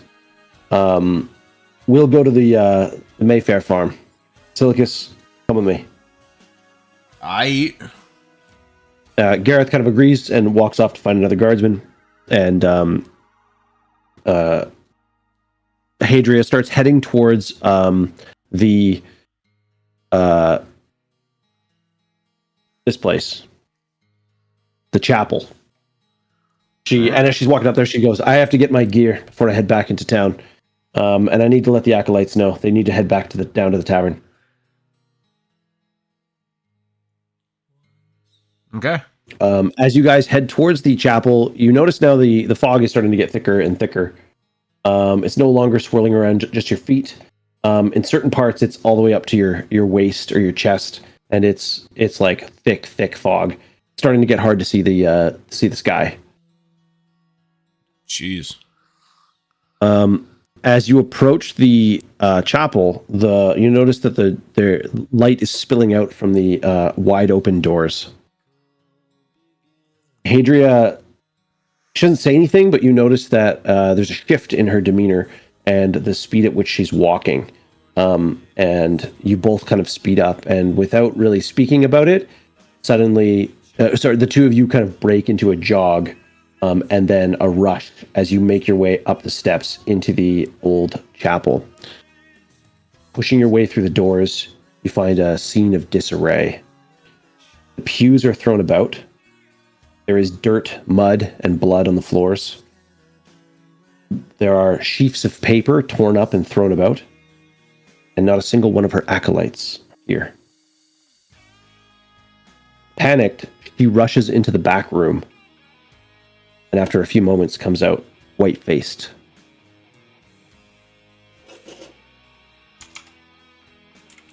What the fuck is going on? She goes, we need to gather whatever's here and get back to the town. Something is coming for... She walks and she heads to gather her things, leaving, not saying anything about the back room, and just leaving it behind, not looking back. You're sort of left standing there in the chaos as she collects her armor. She starts putting on her armor, okay, her helmet. We should probably have a look. Okay. Tentatively, Silicus, you approach the back room. The door sort of hanging slightly ajar, and you notice that there's a sort of flickering light in the corner, like a dying lantern. You push the door open, and there is a scene of absolute horror in the room. The three acolytes that were here once, that were in this room before, or in this place before, are torn to pieces. Blood splatters the walls, the ceiling. It looks like something tore this place apart. Perhaps it was looking for something. Perhaps it was pure chaos. But there is blood and viscera around the room.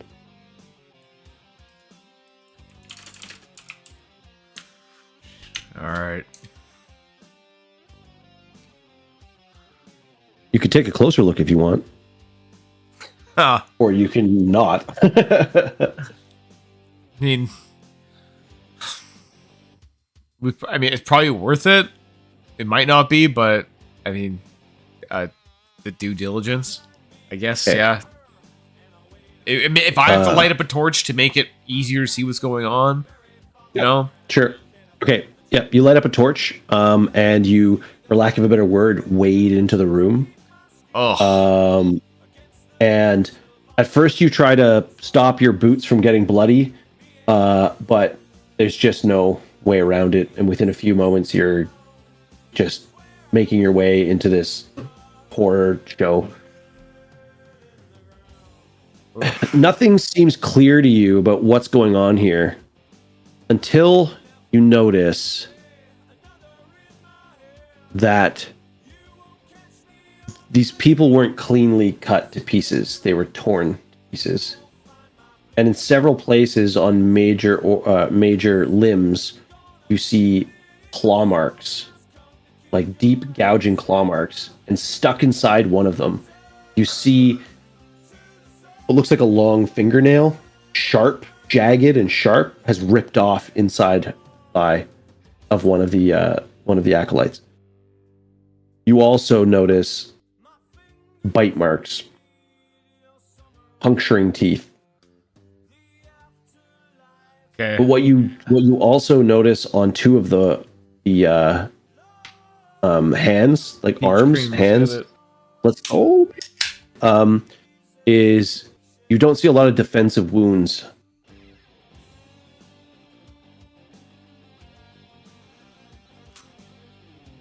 Huh. Okay. There are defensive wounds on like one of the corpses, but the other two, there are no defensive wounds. So there was probably 2 of them or 3 of them that took them by surprise. Obviously. Okay.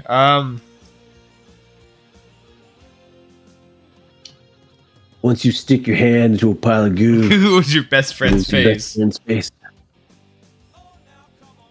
Forget it, Marge. It's Chinatown. Chinatown.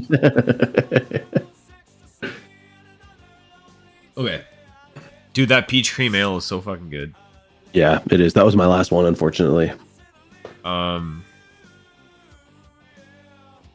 Okay. It's even better on tap, by the way. Dude, I could only imagine. I should Google it. I'm sure there's a pub around here. There's so many like craft beer pubs. Yeah. That feature BC beer. Like that's the draw of going to a craft. Actually, side note, real quick, I went to this place called the Barley Merchant out in Langley. Yeah. Next time you're out this way, we should go, or if we don't have the opportunity, you should at least check it out.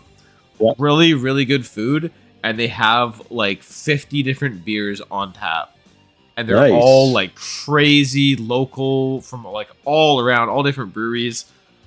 Sydney and I went. It was it was really good. That's awesome. Sounds great. Okay, so anyway, back to the show. Okay, I promptly empty my guts and walk out. Okay. Actually, no. What I should do is I should dig out that fingernail, as gruesome as it is. Yep. I want to just take it and bag it, tag it, and bag it. yeah. And how big like the bite mark? Like what does it look like? Your camera froze. Oh, it did. Okay. Does the bite mark look like it's like a humanoid sized tooth? Does it like the pattern, like if I'm looking at it, does it look like it's a human shape? It looks like a humanoid. It looks like a humanoid bite, but it's like the teeth are too sharp. Like sure, but the shape, like the shape of the bite is humanoid pattern, but it's kind of like way distorted. Too strong, and just sort of distorted in shape and size, but still like okay, human number of teeth in the right shape, but just kind of like fucked up. Your camera didn't come back. Now it's just gone all the way. Yeah, I'm just resetting it. Oh, gotcha. Okay.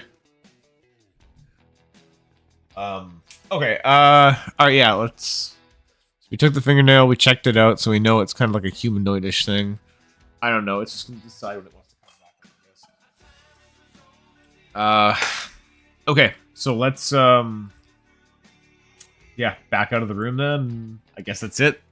Right? There's just blood and guts everywhere, and that was really all there was. That's correct. Oh, here we go. Let's come back. Yeah, there we go. All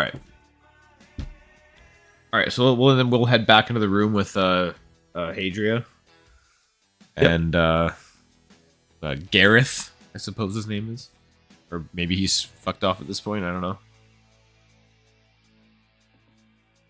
know. Yeah. 1 second. Oh, Gareth isn't with you. Sorry. No, he's not with you. All right. Okay, so Hadria, what's the plan here? What are you thinking? When you come out of the room, Hadria is standing before you, in full armor, helmet on. She has like an open-faced helmet. The look on her face is like you almost are like taken aback when you walk around the corner because she looks like a fucking vengeful fucking spirit. Like she's just like she's ready for war and she looks fucking pissed. And when you come around the corner, she goes, "The fog's getting thicker. I don't think we can get to the farm. At least we take a lot of risk going to the farm. The smart choice is to head back to town. But I don't want to leave that family."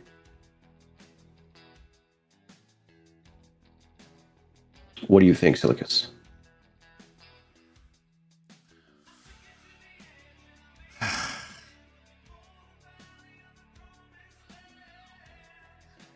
Hey, if something goes sideways, I'll come back to life and you won't.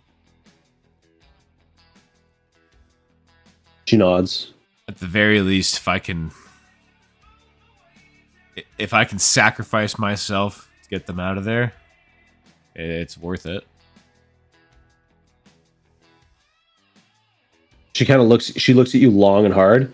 She goes, "We don't know how many times you can come back to life, Silicus."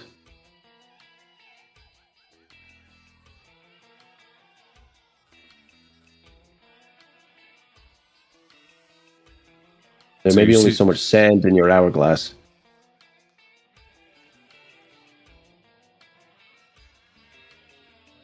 I understand. I don't think we can just leave them alone, though. Okay.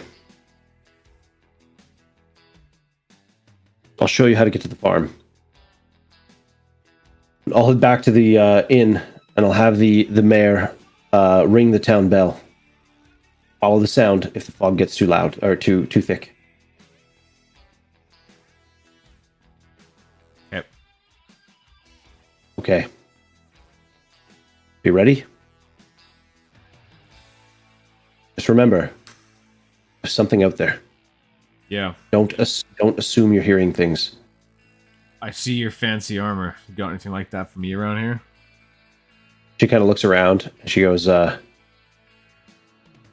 don't think that'll fit you.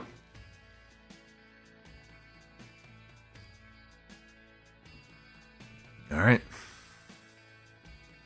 It's all lady armor. It's got boobs and stuff and no coverage in the belly.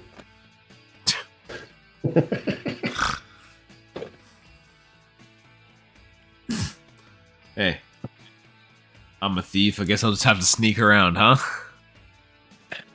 I guess so. Okay, come on. I'll show you how to get there. She heads for the door.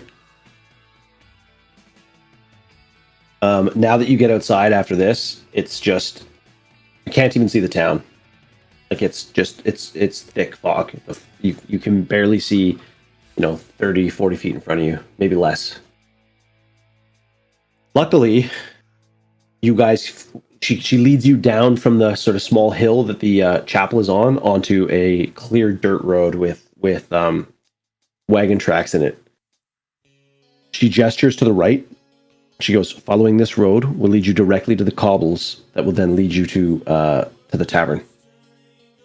You follow the road that way, it'll lead you towards the edge of the forest. The road leads directly to the farm you're looking for. Okay. They should have horses and a wagon. Find them and get them back to town. I'm going to head back and make sure that the alarm is sounded, and I'm going to gather up as many guards as I can. And we're going to try to set fire, torch points around the town. Okay. And remember, like I said, there is something out there. Yeah. Don't take chances. Good. As good as a dead man can be. She kind of reaches out and she gives you the arm clasp. And she goes, be well, Silicus. I'll see you in a few. And she turns and walks into the turns and walks into the fog, and you see her sort of kind of blue swirly cape disappear into a furl of fabric. And she's just gone, lost into the darkness. And you are surrounded by complete silence. All right. Let's cautiously sneak our way through the fog. You want to go this way, up. Oh, sorry. Okay. Yeah. So you head up towards the following the road. To your right, you can sort of vaguely make out a building, just sort of shape of it slightly in the fog. Yeah. This is after walking for maybe 5 minutes. Okay. 5-10 minutes, and behind it you can see that there's what looks like a hay bale, and maybe potentially a barn. All right. Sounds promising. The only thing is that it feels much closer than she made it sound like you had to go a long way, towards the edge of the forest. So this might not be the farm that you were sent to. You want to check it out? Pop up my spyglass.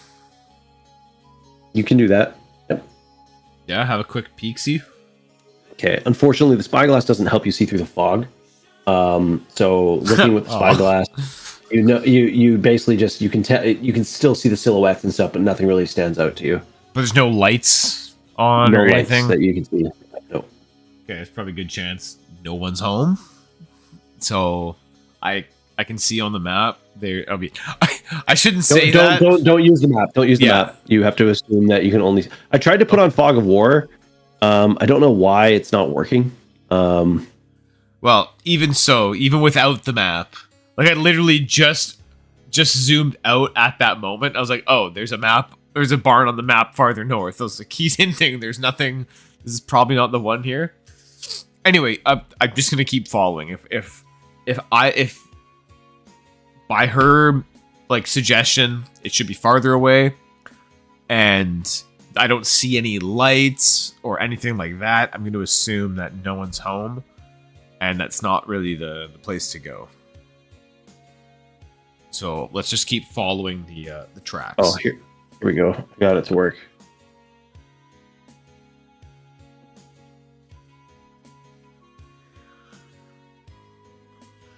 All right, one sec.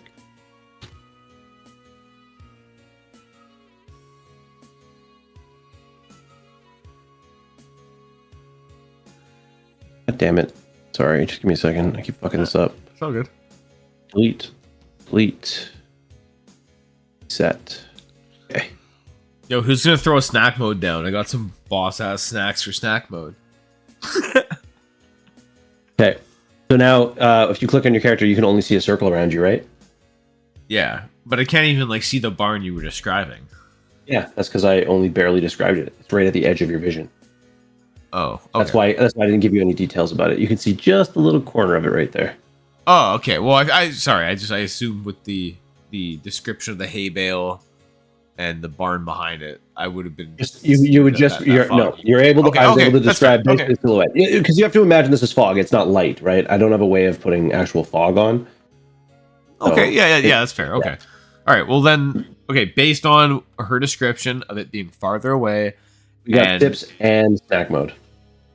Whoa.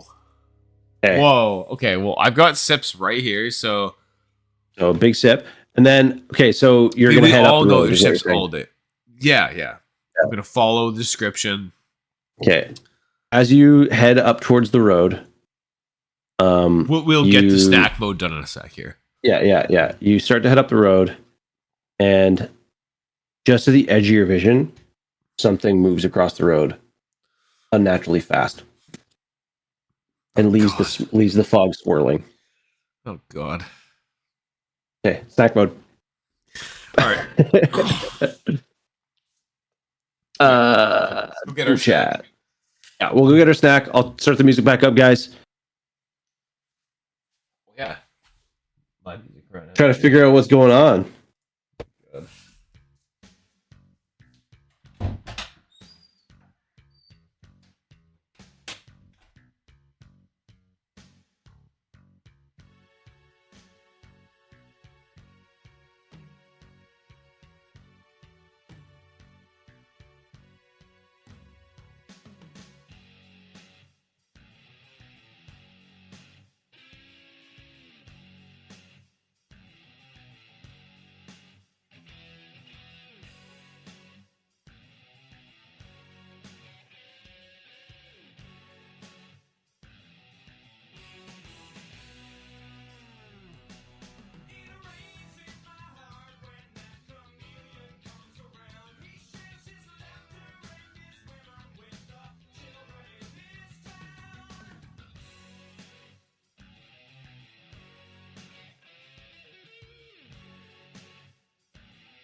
Okay.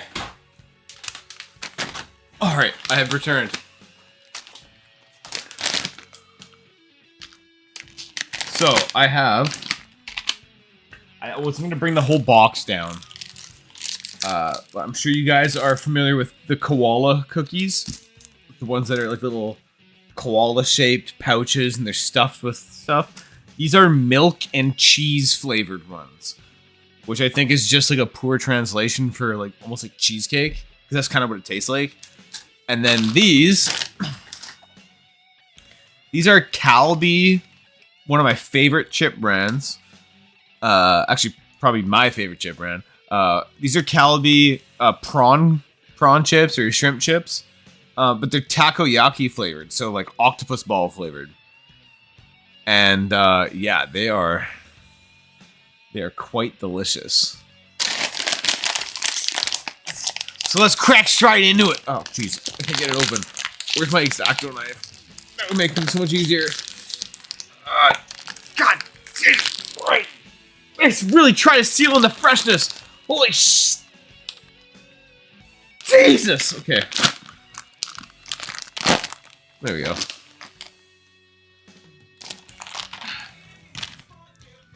Here we go. Oh yeah.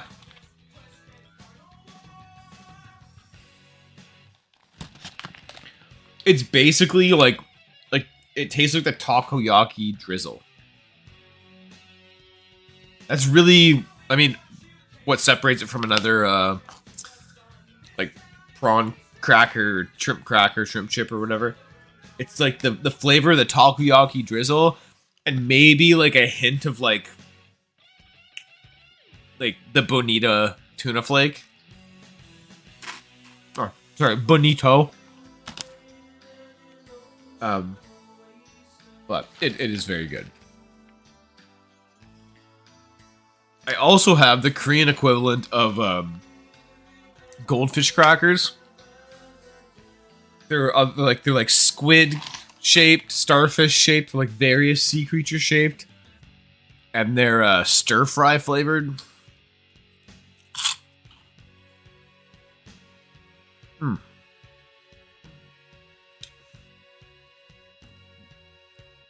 These are the perfect snack for beer, man.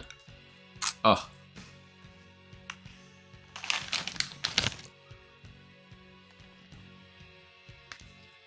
I hope Lore's okay. Oh, there he is. Look at that handsome devil. That's your snack, dude. I've got takoyaki flavored prawn crackers. Bro. And I've got milk and cheese flavored koala cookies. You know, little koala pouches, the ones that are like... Oh, yeah. Yeah, the milk and cheese flavored. I got rosemary garlic crackers with hummus. Are they the Triscuits? And no, they're not Triscuits. They're like the ones they're like the President's Choice ones. They're really fucking good, actually. Okay. And they're like shaped like this. Oh, okay, yeah, like a round one, yeah. And then, so it's hummus, just regular original hummus with a tzatziki, like a homemade tzatziki drizzle. Whoa. Good. That is gourmet as shit, dog. After that conversation about like calorie dense cheese, this is now what I put on top, because it's like 2 tablespoons of the hummus is like 80 calories. And 2 tablespoons of the tzatziki sauce is 40 calories. Not bad. All right. So we're moseying up the road. Yeah, something has run across the road from you. Okay.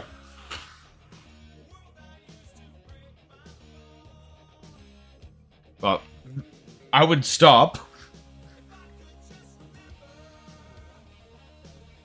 I would do one of these. You still have your torch lit? Oh, sorry. So remember you lit it before, but you said you wanted to sneak, so I forgot to ask you. Oh, yeah, no, I would not have my torch on at this point. Right. So you're just slowly making your way through the dark, kind of thing. Yeah, I'm, using my senses to feel the cart tracks. Yeah. Okay. And there's still, the moonlight is still like, the fog isn't completely pitch black because the moonlight's hitting it, and there's a bit of ambient light, so you're able to make your way. It's not as easy, but you can. Right. Okay. Okay, well, I guess at this point I would kind of like maybe stop my tracks for a second and just listen for that instant. Yep. After a few moments of listening, you hear like a strange noise off in the distance, like echo through the night, like a call of some kind. Kind of like, could it be an animal? Could be, but it's like right on the edge of like the uncanny valley sound. Like it's not quite, it could be an animal, but it's also seems questionable. You've seen those videos of people like, and hear almost like screaming in the night, but it doesn't quite sound human. Yeah. Like that. Like That's what you hear. coyotes fucking screeching in the night. Not all with coyotes, sometimes you can tell they're coyotes, but sometimes the animals just fucking scream. And Yeah. it sounds like a fucking human, but just not quite. Anyways, that's what you hear off in the distance, maybe on the other side of town. Then within a few moments, In it's the completely- other side of town? yeah, like you hear it echo from like the other side of town, like across the area. Okay. And then silence? So then silence. Okay. Well, I guess I'd like to try to actively be a little quiet. Or more than a little quiet. Completely silent. As though I were sneaking. Right. All right. You make your way up the road. And at the edge of your vision, you can see a building. There's a bit of light coming through one of the downstairs windows.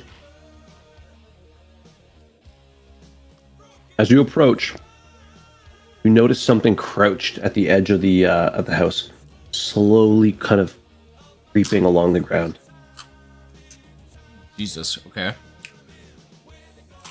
Whatever it is hasn't noticed you, but it seems to be approaching. Yes, I am snacking on a rosemary garlic cracker with hummus and tzatziki sauce. I have Calbee takoyaki flavored prawn crackers and little koala cookies that are milk and cheese flavored. Okay, so Very tasty. we see this fucking Yeah, you see this, Fans. whatever it is, in this form at the base of the building, creeping towards the window with the light. Okay.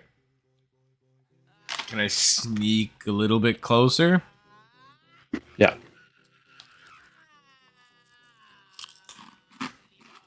No doubt from your position right now, this is the farm. Whatever it is at the door or at the window hasn't noticed you. Okay. You're about 15 feet from it.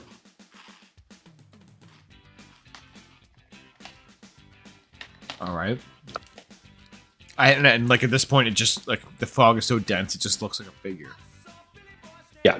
It looks like a humanoid figure that's kind of crouched, kind of like monkey walking. And Huh. and then it reaches up and puts his hand on the wall and starts to raise itself up to look through the window.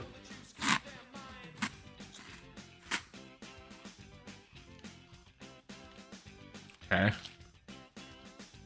You know from, I'll add this information to your mind, but you know from Adria's conversations and stuff that this is one of the farms that's on the edge of, this is the farthest from home, or farthest from the city, town, whatever, village, farm, and it's like a family with, 2 parents and like two or three children.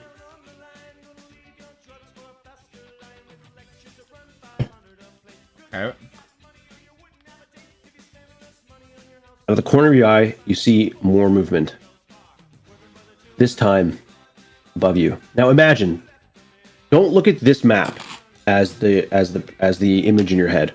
Imagine yourself standing on a cold night in the middle of in the road in the dark, standing before this 2-story or 1.5-story farmhouse.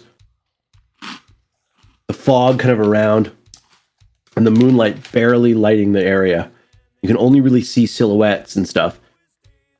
And you see this creature, and just looking at it, you know there's something wrong. There's something wrong about this thing, and it kind of grips you. And out of the corner of your eye, you glance up, and you see on the roof of the building another creature move out of the shadows of the sort of part of the house, the steeple of the roof. Yeah. Crawl up and then silhouette itself against the sky behind it, and it sort of stands up on its hind legs. You can see it sniffing the air, and then it crawls back down the other side, out of sight from you.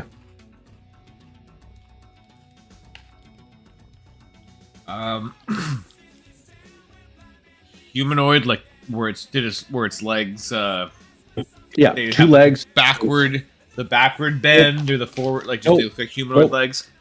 Kind of humanoid. You can't really tell from here, but their skin looks kind of grayish blue. And the one thing you notice now that you've taken a beat to try to like figure out what's going on, you notice something you didn't notice before is you suddenly like get like a whiff of rot. Cold rot. Ugh.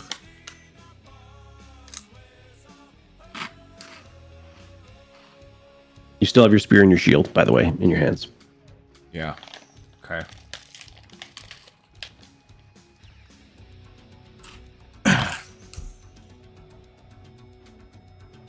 This one in front of me. You said it's like 15 feet away? Yeah. And it's peeking in the window now. Just watching. What's the attack range on the spear? Like, do I have to be like right up against him? It's melee close quarters, or you can throw it. The range is. Let me. Dude, I just demolished so you're considered close range right now, so you would get a +1 to hit if you threw it at it.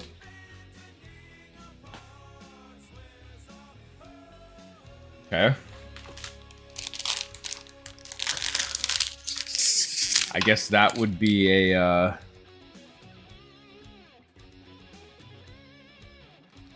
I mean, I guess I don't know if information you can give me, but nah, fuck it. There's no way I'd know. Yeah, you just got to make a decision. Yeah.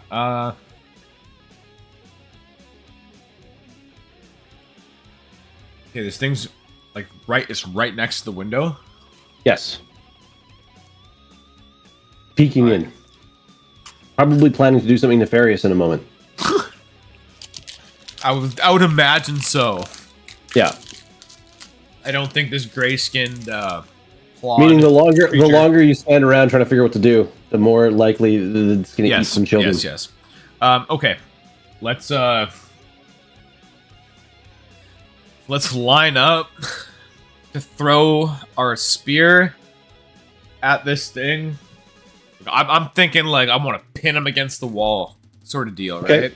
You're gonna throw the spear at him, and then draw my sword and rush in, and hopefully be able to stave off whatever is long enough for these people to make an escape. I don't know.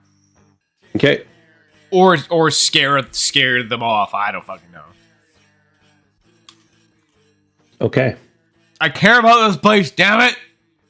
Okay, so give me a d20 roll. I got 13. 13. Your AC is, or your THAC goes 19. Let's see. You're level 2. It's 19. I see it. Yeah, right in the middle. Oh yeah, there it is. Okay. Yeah. Okay. Yeah. So basically, like hefting the spear up. You get your shield ready. You look down. You make sure your sword is in the right place. Your plan is you're going to start moving forward, throw it like a javelin, as it leaves your hand, drop your hand down to your sword, charging forward, draw the sword out to finish up, finish it off, whatever. Finish it off, or if it draws the other one, at least I'm armed and ready, sort of deal, Yeah. So the spear flies through the air with a light whistle, like barely a noise, and that silence just throbs in your ears, and your spear hits true. Roll damage. I believe a spear is a D6. Let me just check. Spear is, a D6. Okay. I got a 5. Awesome. You also got a +1 to hit, if I remember correctly. Yes, because you said it didn't was matter. the... You did, but you hit anyways. So, yeah. So the spear drives into the creature's chest, and it smashes it up against the window, and it screeches in pain as you rush forward towards it. Let's see if it's surprised. Well, I mean, I know the first attack was like a free hit, but let's see if it has the wherewithal to realize it's being attacked from behind or what's going on. So we are in combat, encounter, surprise check. Each side that's not aware rolls a d6. 1 to 2 means that side is surprised. Okay, let's see. It is not going to be surprised. So you hit it. It immediately it kind of turns. The spear kind of rips out of its back, and the two of you are going to roll initiative. That's a D6. Yeah, and when it screeches at you, the noise it makes is just mind-numbing. It's horrific. Roll for me.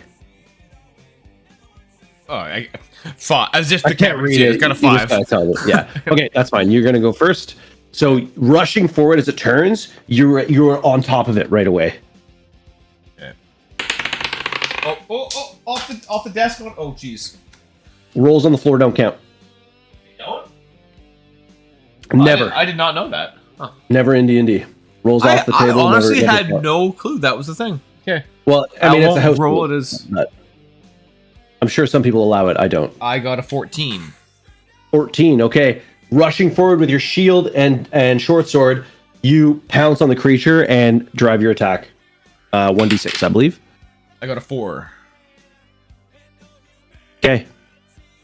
The creature screams at you. You notice as you're rushing in, there's a glint, like when light hits like a cat's eyes at night. Yeah. Like right for a moment, the moonlight catches this thing's milky white eyes, and they're just glowing at you. Oh, it's got the iconic milky eye. Gross. Yeah. It opens its mouth, and its mouth look like humanoid. If it's off the table, it's off the game. Yeah. Cool. It screams its mouth at you. Screams at you, opening its mouth wide. It has a humanoid look and face, but its jaws are just weirdly larger than a human's, and it's full of sharp teeth. Yeah. And there's a split second in your mind where you almost falter for a second, but then remember what's at stake, and with less fear and more fervor, you drive your short sword right into that mouth, right up through the soft palate and into its brain, and you drive it against the wall, and it goes limp immediately. Oh my god. Okay. You said the window smashed open? It broke. Yeah. It cracked, but it didn't shatter. Oh, okay. But you can hear the sounds of people inside scrambling now, and then you hear a scream, like another unearthly scream, come from the other side of the house, and another unearthly scream come from a little ways off in the field. Okay. Now you see the door, you see the window, and you see that there's a door right to the right of the window. Okay, so I mean, this thing screamed. Other screams are happening. Oh, you're right up against the door. Everything. Okay, everything knows what's going on. So that window's cracked. Yeah. Peering inside, Do I see anybody? Yeah, peering inside, you see, like, looking inside, you see like a burly man with like a pot belly, but like a bit of a pot belly, but like fucking tall, 6'3", strong, with a crossbow. And you peek in the window, and immediately he raises the crossbow at the window. And rightly so, you like drop, and a crossbow bolt fires through the window, shattering it. Okay. Same team. Oh, hey. You want to save? You want to save your family? Get them the fuck out back to town right now, and you're gonna put your life on the line with me. You hear him reloading his crossbow, and he goes, "Who are you? Why did you come to my house in the night?" I've been sent by the mayor and Hadria. They told me you were the last people out of town. You are under attack. He goes, "Why should I believe you? You could be one of them. You could be a bandit." Get out now! Fuck! And then right at that moment, you hear the sound of claws scraping on earth as something comes rushing. And for a moment, you can tell he doesn't believe you. And then the bell starts clanging in town. Bong, bong, bong, which is like the warning, as everyone knows from Age of Empires 2. Villagers get back to town center. Yep. And hearing the sound of one of these monsters rushing towards you, and probably another one in the field coming towards you, you see an open window. Oh god. He also hasn't finished reloading his crossbow yet. I guess we jumped through. All right. Give me a dexterity check with a +2. Or with a +2. What am I rolling? Just, a D6? You're rolling a D20, and you're trying to get your dexterity value or lower. I don't know what my dexterity value is. I got a 14. A 14. So no, that's enough. Your dexterity is 15. So yeah, basically like you're talking to him, you hear the bell, and then you hear the noise, and just coming around the corner, you can see one of the creatures like rushing, and you basically just like turn, see he's still loading the crossbow, and you're like, that's safer inside, and you just like kind of roll through what's left of the broken window, glass shattering around you as you like thump onto the floor. The creature, hold on. Oh my god, dude. Nope. The creature rushes to the window.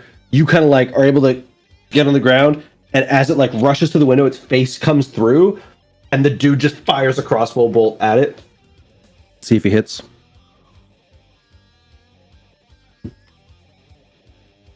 Oh, that's the wrong dice. There we go.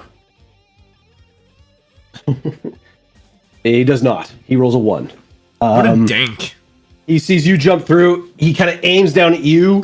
It comes through, and he fires a shot. And it goes wide and hits the wall. He throws the crossbow to the ground and reaches for like a fucking lumberjack axe. It's your turn. Okay. And is it just him in the room? No. It's starting to come through the window.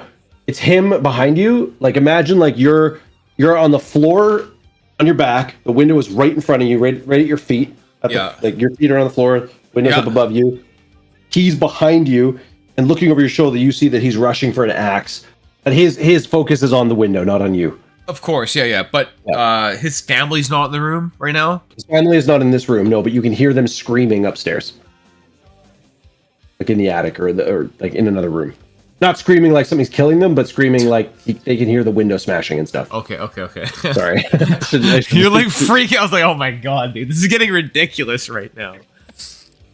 Okay, well let's. I guess I'm gonna give this guy a hand. Okay. If he's rushing for the door, I'm on my back. He's got his axe. Sorry, he's going for he's the window. going for the window. Sorry, the window. That's what I meant. Yeah. I'm on my get back the window underneath first. the window, right? Yeah.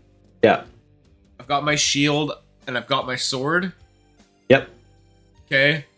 I guess I guess. You can stand up. Like, Oh, okay. yeah, like you're safe to stand up and stab it. Like you have enough time. And space on your Yeah. turn. Well, then let's do it.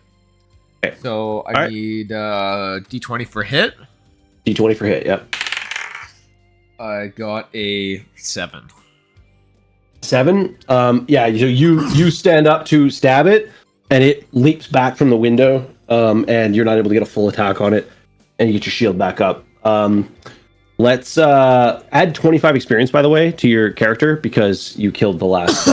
Oh, cool. Okay. Well, before I forget. Yeah, and it's now the ghoul's turn, and it is going to leap through the window in an attack against you.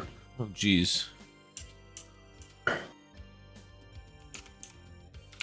Oh, jeez. There you go. Okay. Oh, jeez. So all right. So here's what I'm going to do for those who are watching and are wondering what decisions I'm making. Creatures. Yeah. Is usually this monster gets. How many notes about this thing?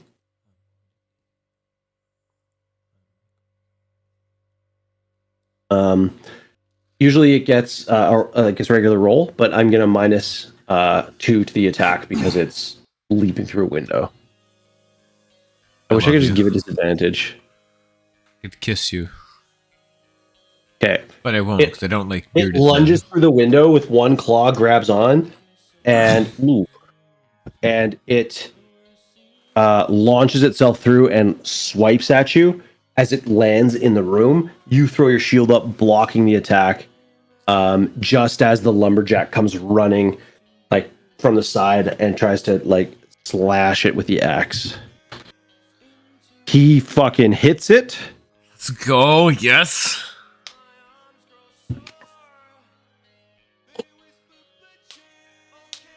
So he hit critical. Everything happened. Boom, crossbow. Yeah, so you smash through the window. Boom, crossbow. Creature comes through. You rush up, stab it, try to stab it. It rushes back. You fall back a few steps. It launches through the window, puts this huge gouge in your shield, and you're like, fuck. And at the corner of your eye, you see this guy move like so quickly across the room, and with like perfect motion, plants the axe right in the side of the ghoul's head. I shouldn't have told you. The monster's head. And just fucking crumples it to the ground. Turns and yells, Ember, get the children! We need to get the horses ready! And turns to you and he goes, let's get back to town. And then, yeah, you hear like... He did need my help. Yeah, it's a flurry of movement. And he's like, basically like, just starts yelling commands. He's got like a teenage daughter, and he's like, light 5 torches, get as much light in the room as you can, throw the torches out the window, like bathe light around the house while they're getting the shit together. They have like a stable room that's kind of connected to their house, and they start piling shit in there. The horses are fucking terrified. They get them saddled and ready, and essentially like you could hear a ghoul prowling around outside, but staying back from the light. The goal basically to just rush out rush and just ride is the plan. Yeah. He doesn't take a moment to thank you yet. Like he's just fucking focused. Get his family out, get everything together. I don't blame him. Yelling commands, and gets everyone on the back of the thing, the cart. His wagon. His wife's on the reins. He's got his crossbow loaded. As his kids come out, he hands like his 2 sons bows. And as you like clear the room and you're like kind of the last one out, make sure like nothing comes out. Rooms, kids come in, whatever. He hands you the crossbow. He like holds the crossbow out to you. Grab it. I was going you take it. And he goes, and he looks at you and he goes, don't let any of them onto the fucking wagon. And he grabs the axe and climbs up beside his wife. And he just like fucking stands there and he's like, or no, that doesn't make sense. Someone has to open the door. So yeah, he climbs down. You guys are all like fucking on. The kids are like fucking terrified. And he turns to his wife and he goes, the moment I open these doors, I want you to pull the, like crack the reins. Don't worry about me. I'll get on the wagon. And she's like, okay. You see the look at that. It's basically like these are two parents who are like if you trip and fall, I'm leaving you behind. Yeah. Because we need to get our kids back to town. And so he raises the gate, kicks open the gate doors or whatever, and she cracks the wagon, and the horses just go. And as they come by, he rushes forward and kind of goes to grab onto the side of the wagon, kind of trips a little bit, loses his balance, his kind of arms hanging. You do anything? Grab it. Yeah, I was gonna say. I was waiting for you to like. I didn't know that was the. This is the new thing where you like. You start talking, then you leave it hanging. You're like, do you do something? Yeah. You usually finish it, and you're like, what do you do? So yes, I would reach down and grab hold of whatever I could. And basically, like holding on to him, you pull up, and you hear the sound of two arrow twangs, twing, twing, and then one of the youngest child is like a little girl, and she screams. Once you get him up, turning with the crossbow, you see that there are two ghouls, monsters. At this point, I'm just going to tell you they're ghouls. Sure. Running after the wagon. Okay. And he basically moves to the back of the wagon with his axe. And he kind of looks over. He looks over his shoulder to you. And he's like, I've got these covered if they get close enough. You watch the front. And okay. You guys ride through this like fucking down the road. Eventually, the ghouls chasing just kind of like stop and go off into the fog. And it only takes a few minutes. Probably like 15 minutes to ride the rest of the way into town. Eventually, and all the while, gong, gong, gong, and then you eventually pass by a. I gotta do this. You eventually pass by a line of torches dug into the ground. Someone has gone around and stuck torches in the ground in a circle, kind of like around the edges of town, and riding the rest of the way in. I left Hadria there, but she's actually at the tavern. Sure. The rest of the way in, you notice that basically there's just like debris and chairs and tables and barrels piled up at towards all the entrances of like the windows and stuff of the tavern, and the tavern door itself is blocked by like a wagon, and there's two guards. Hearing you guys approach, they like prep to get you guys inside, and effectively there's like a flurry of motion. Bro. The kids are dropped off the back of the wagon. You and I didn't really name him. His name's Talon Mayfield. I gotta write that down because he's a badass. He sure is. Important people. No, that's not what I want. Kingsgrave. Talon Mayfield. Armor. Badass. Likes to ask people questions. Okay. He gets his wife down. They get the horses in the stable. The wagon's basically just like left to be barrier again, and you guys get inside, and everyone's inside is terrified. His wife's inside, the kids are inside. They're like tearful and like just like shaking from like the adrenaline dump. He gets them like settled. And he turns to you, walks up, and he's like, "What's your name?" Silicus. You're not from this town. No, but I get the feeling like I am from around here. He reaches out, puts his hand on your shoulder, and pulls you close. Like pulls you like pretty close to him, and he goes, "I'm sorry I didn't trust you. You're as much a part of this town as anybody else. And after that, I consider you a brother. Thank you. You saved my family. Don't tell anyone about that crossbow bolt." Never would. It's like sitting on the roof. And you notice as you come in, the meeting obviously that's happened is like over. Tobias is talking to Alden and Hadria. As you walk in, they all turn to look at you. Hadria, like you can tell that she like breathes a sigh of relief. Looking around, you notice that what was his name? The other guardsman. The guardsman? The guardsman that Cedric? initially came out with... No, not Cedric. The guardsman who came out with you to find... Gareth. Gareth. Gareth's not there. You don't see Gareth in the room, glancing around. Okay. Gareth was sent off to find another guardsman and go get the other farm family. You remember? Okay, now I remember. Okay, so when you... Sorry, this is so much has happened. So when you and Hadria went up to the chapel...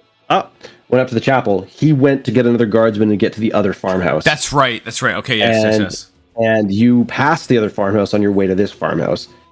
Upon your return now, you see he's not here. You don't see him in the room. And the tavern's just one big room with a kitchen and rooms upstairs. You see that Cedric is like sitting around talking to the guards. They obviously are putting together a plan, and all the families have kind of like, they've all kind of got their little areas in the room itself. Basically, the parents are... You notice basically everyone is armed, except for like the kids. Anyone who's a teenager and older has some form of a weapon. And the guards are standing kind of like around the room. Somewhere outside, whatever. Cedric is talking to the guards, coming up with a plan. After Talon Mayfield sort of thanks you, he walks over to his wife. They have a conversation. He pulls a long dagger from his hip in a sheath, hands it to her, says something to his eldest daughter, and then turns to you and he goes, "Go talk to Cedric. Figure out what they need from us." He said what? Sorry. He says, "Let's go talk to Cedric. Figure out what they need from us." Oh, okay. Yeah. You notice that thing. Talon is like easily one of the tallest people in this town. He's just a big fucking dude. And we're gonna stop there tonight. Holy fuck, dude. Dude, that was insane. Oh my god. Dude, I am so glad I went to that farm. Had I given in to your pernicious, little trying to maybe you shouldn't worms go. in my head, I don't care. I saved the children's.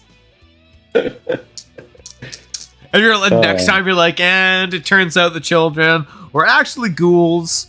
And now it was the ghouls' children. They were trying to rescue them because it was a weird thing where the wife was doing it with a ghoul. Well, the thing actually was, so if it makes you feel better for the decision you made, is if you had decided to be like a chivalrous and be like, I'll walk you back to the tavern so that you're not attacked on the road, and then I'll go check out the farm. They would have been dead when you got there. Like you would have found the farm with 3 ghouls feeding on their bodies when you arrived. Oh, so okay. You made a good choice. Oh, I mean, I figured she would have been okay. I was looking at the map and I was like, "Fuck, it's like a hop and a skip back to town." She already knows where town is. Yeah, but then you remembered it takes an hour to walk from town to the edge of town. So from where you were to town was like a 45-minute walk. She's also got a ton of armor on. I'm wearing. Well, just I know. I leather. agree. You made the right choice. The other thing is, if you had decided to investigate or check that other farm that you passed along the way. Oh yeah. And then you wouldn't have arrived in time. Oh god. Oof. That's fun, Dude, that was awesome. and this is why I love D&D. And I'll say this. I'll yell this from the rooftops. What I had prepped today was not this. This was all based on the fact that you rolled an encounter, and then I made the encounter about children, and then I remembered, oh yeah, there's missing kids. Let's make it creepy missing kid ghosts. And then from there, every decision you made, and every time we introduced a new character, the story just kind of, it was like, I just put rails down. So the story crazy. just came together. That was so cool. Yeah, none of that was prepped. That was all off the cuff between the two, me and you, just creating that story as we go. That's why I fucking love D&D. That was so awesome, man. Well, I'm glad you enjoyed it, very dude. much. You're welcome. All right. Well, happy Easter, everybody. I hope Easter, you have folks. some opportunity to relax and enjoy yourself. I'm gonna go help my wife set up some an egg hunt, Eggies. it's an egg trail for my kiddo. Aw. And you know what I love about Easter? It's like Ray asked me when I went upstairs to get the snack. She's like, should we be doing like some gifts from us and some gifts from like the Easter Bunny? And I was like, it's Easter. The Easter Bunny leaves everything. Don't even put a tag on it. It's all from the Easter Bunny. Right. Yeah. You know, it's not a time of year where we give gifts to each other. It's a time of year where the Easter Bunny gives candy and gifts to kids. It's fucking great. Exactly. Yeah. Yeah. It's the best. Thanks everybody for hanging out. Appreciate you, Droll Shoal. Oh, awesome having you. Cheddar beard, realistic. Cheddar beard, realistic. Yeah, exactly. Not Hale. Horrid was in as well. Game Tinkerer. Horrid, yep. Yeah. All right. Well, thanks so much, guys. We'll see you. Okay. I have that meeting on Wednesday. The regular first Wednesday of the month. Yep. So I probably won't be able to stream on Wednesday. That is A-okay.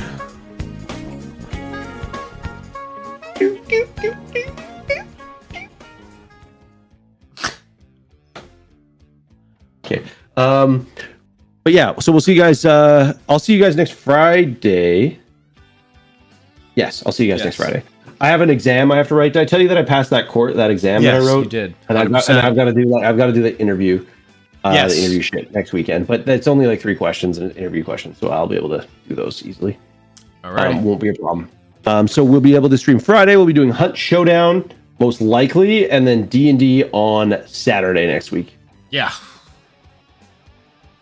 And we'll figure out what happens to the village. Oof. All right. Sweet deal, McNeil. Good night, everybody. Bye. Later.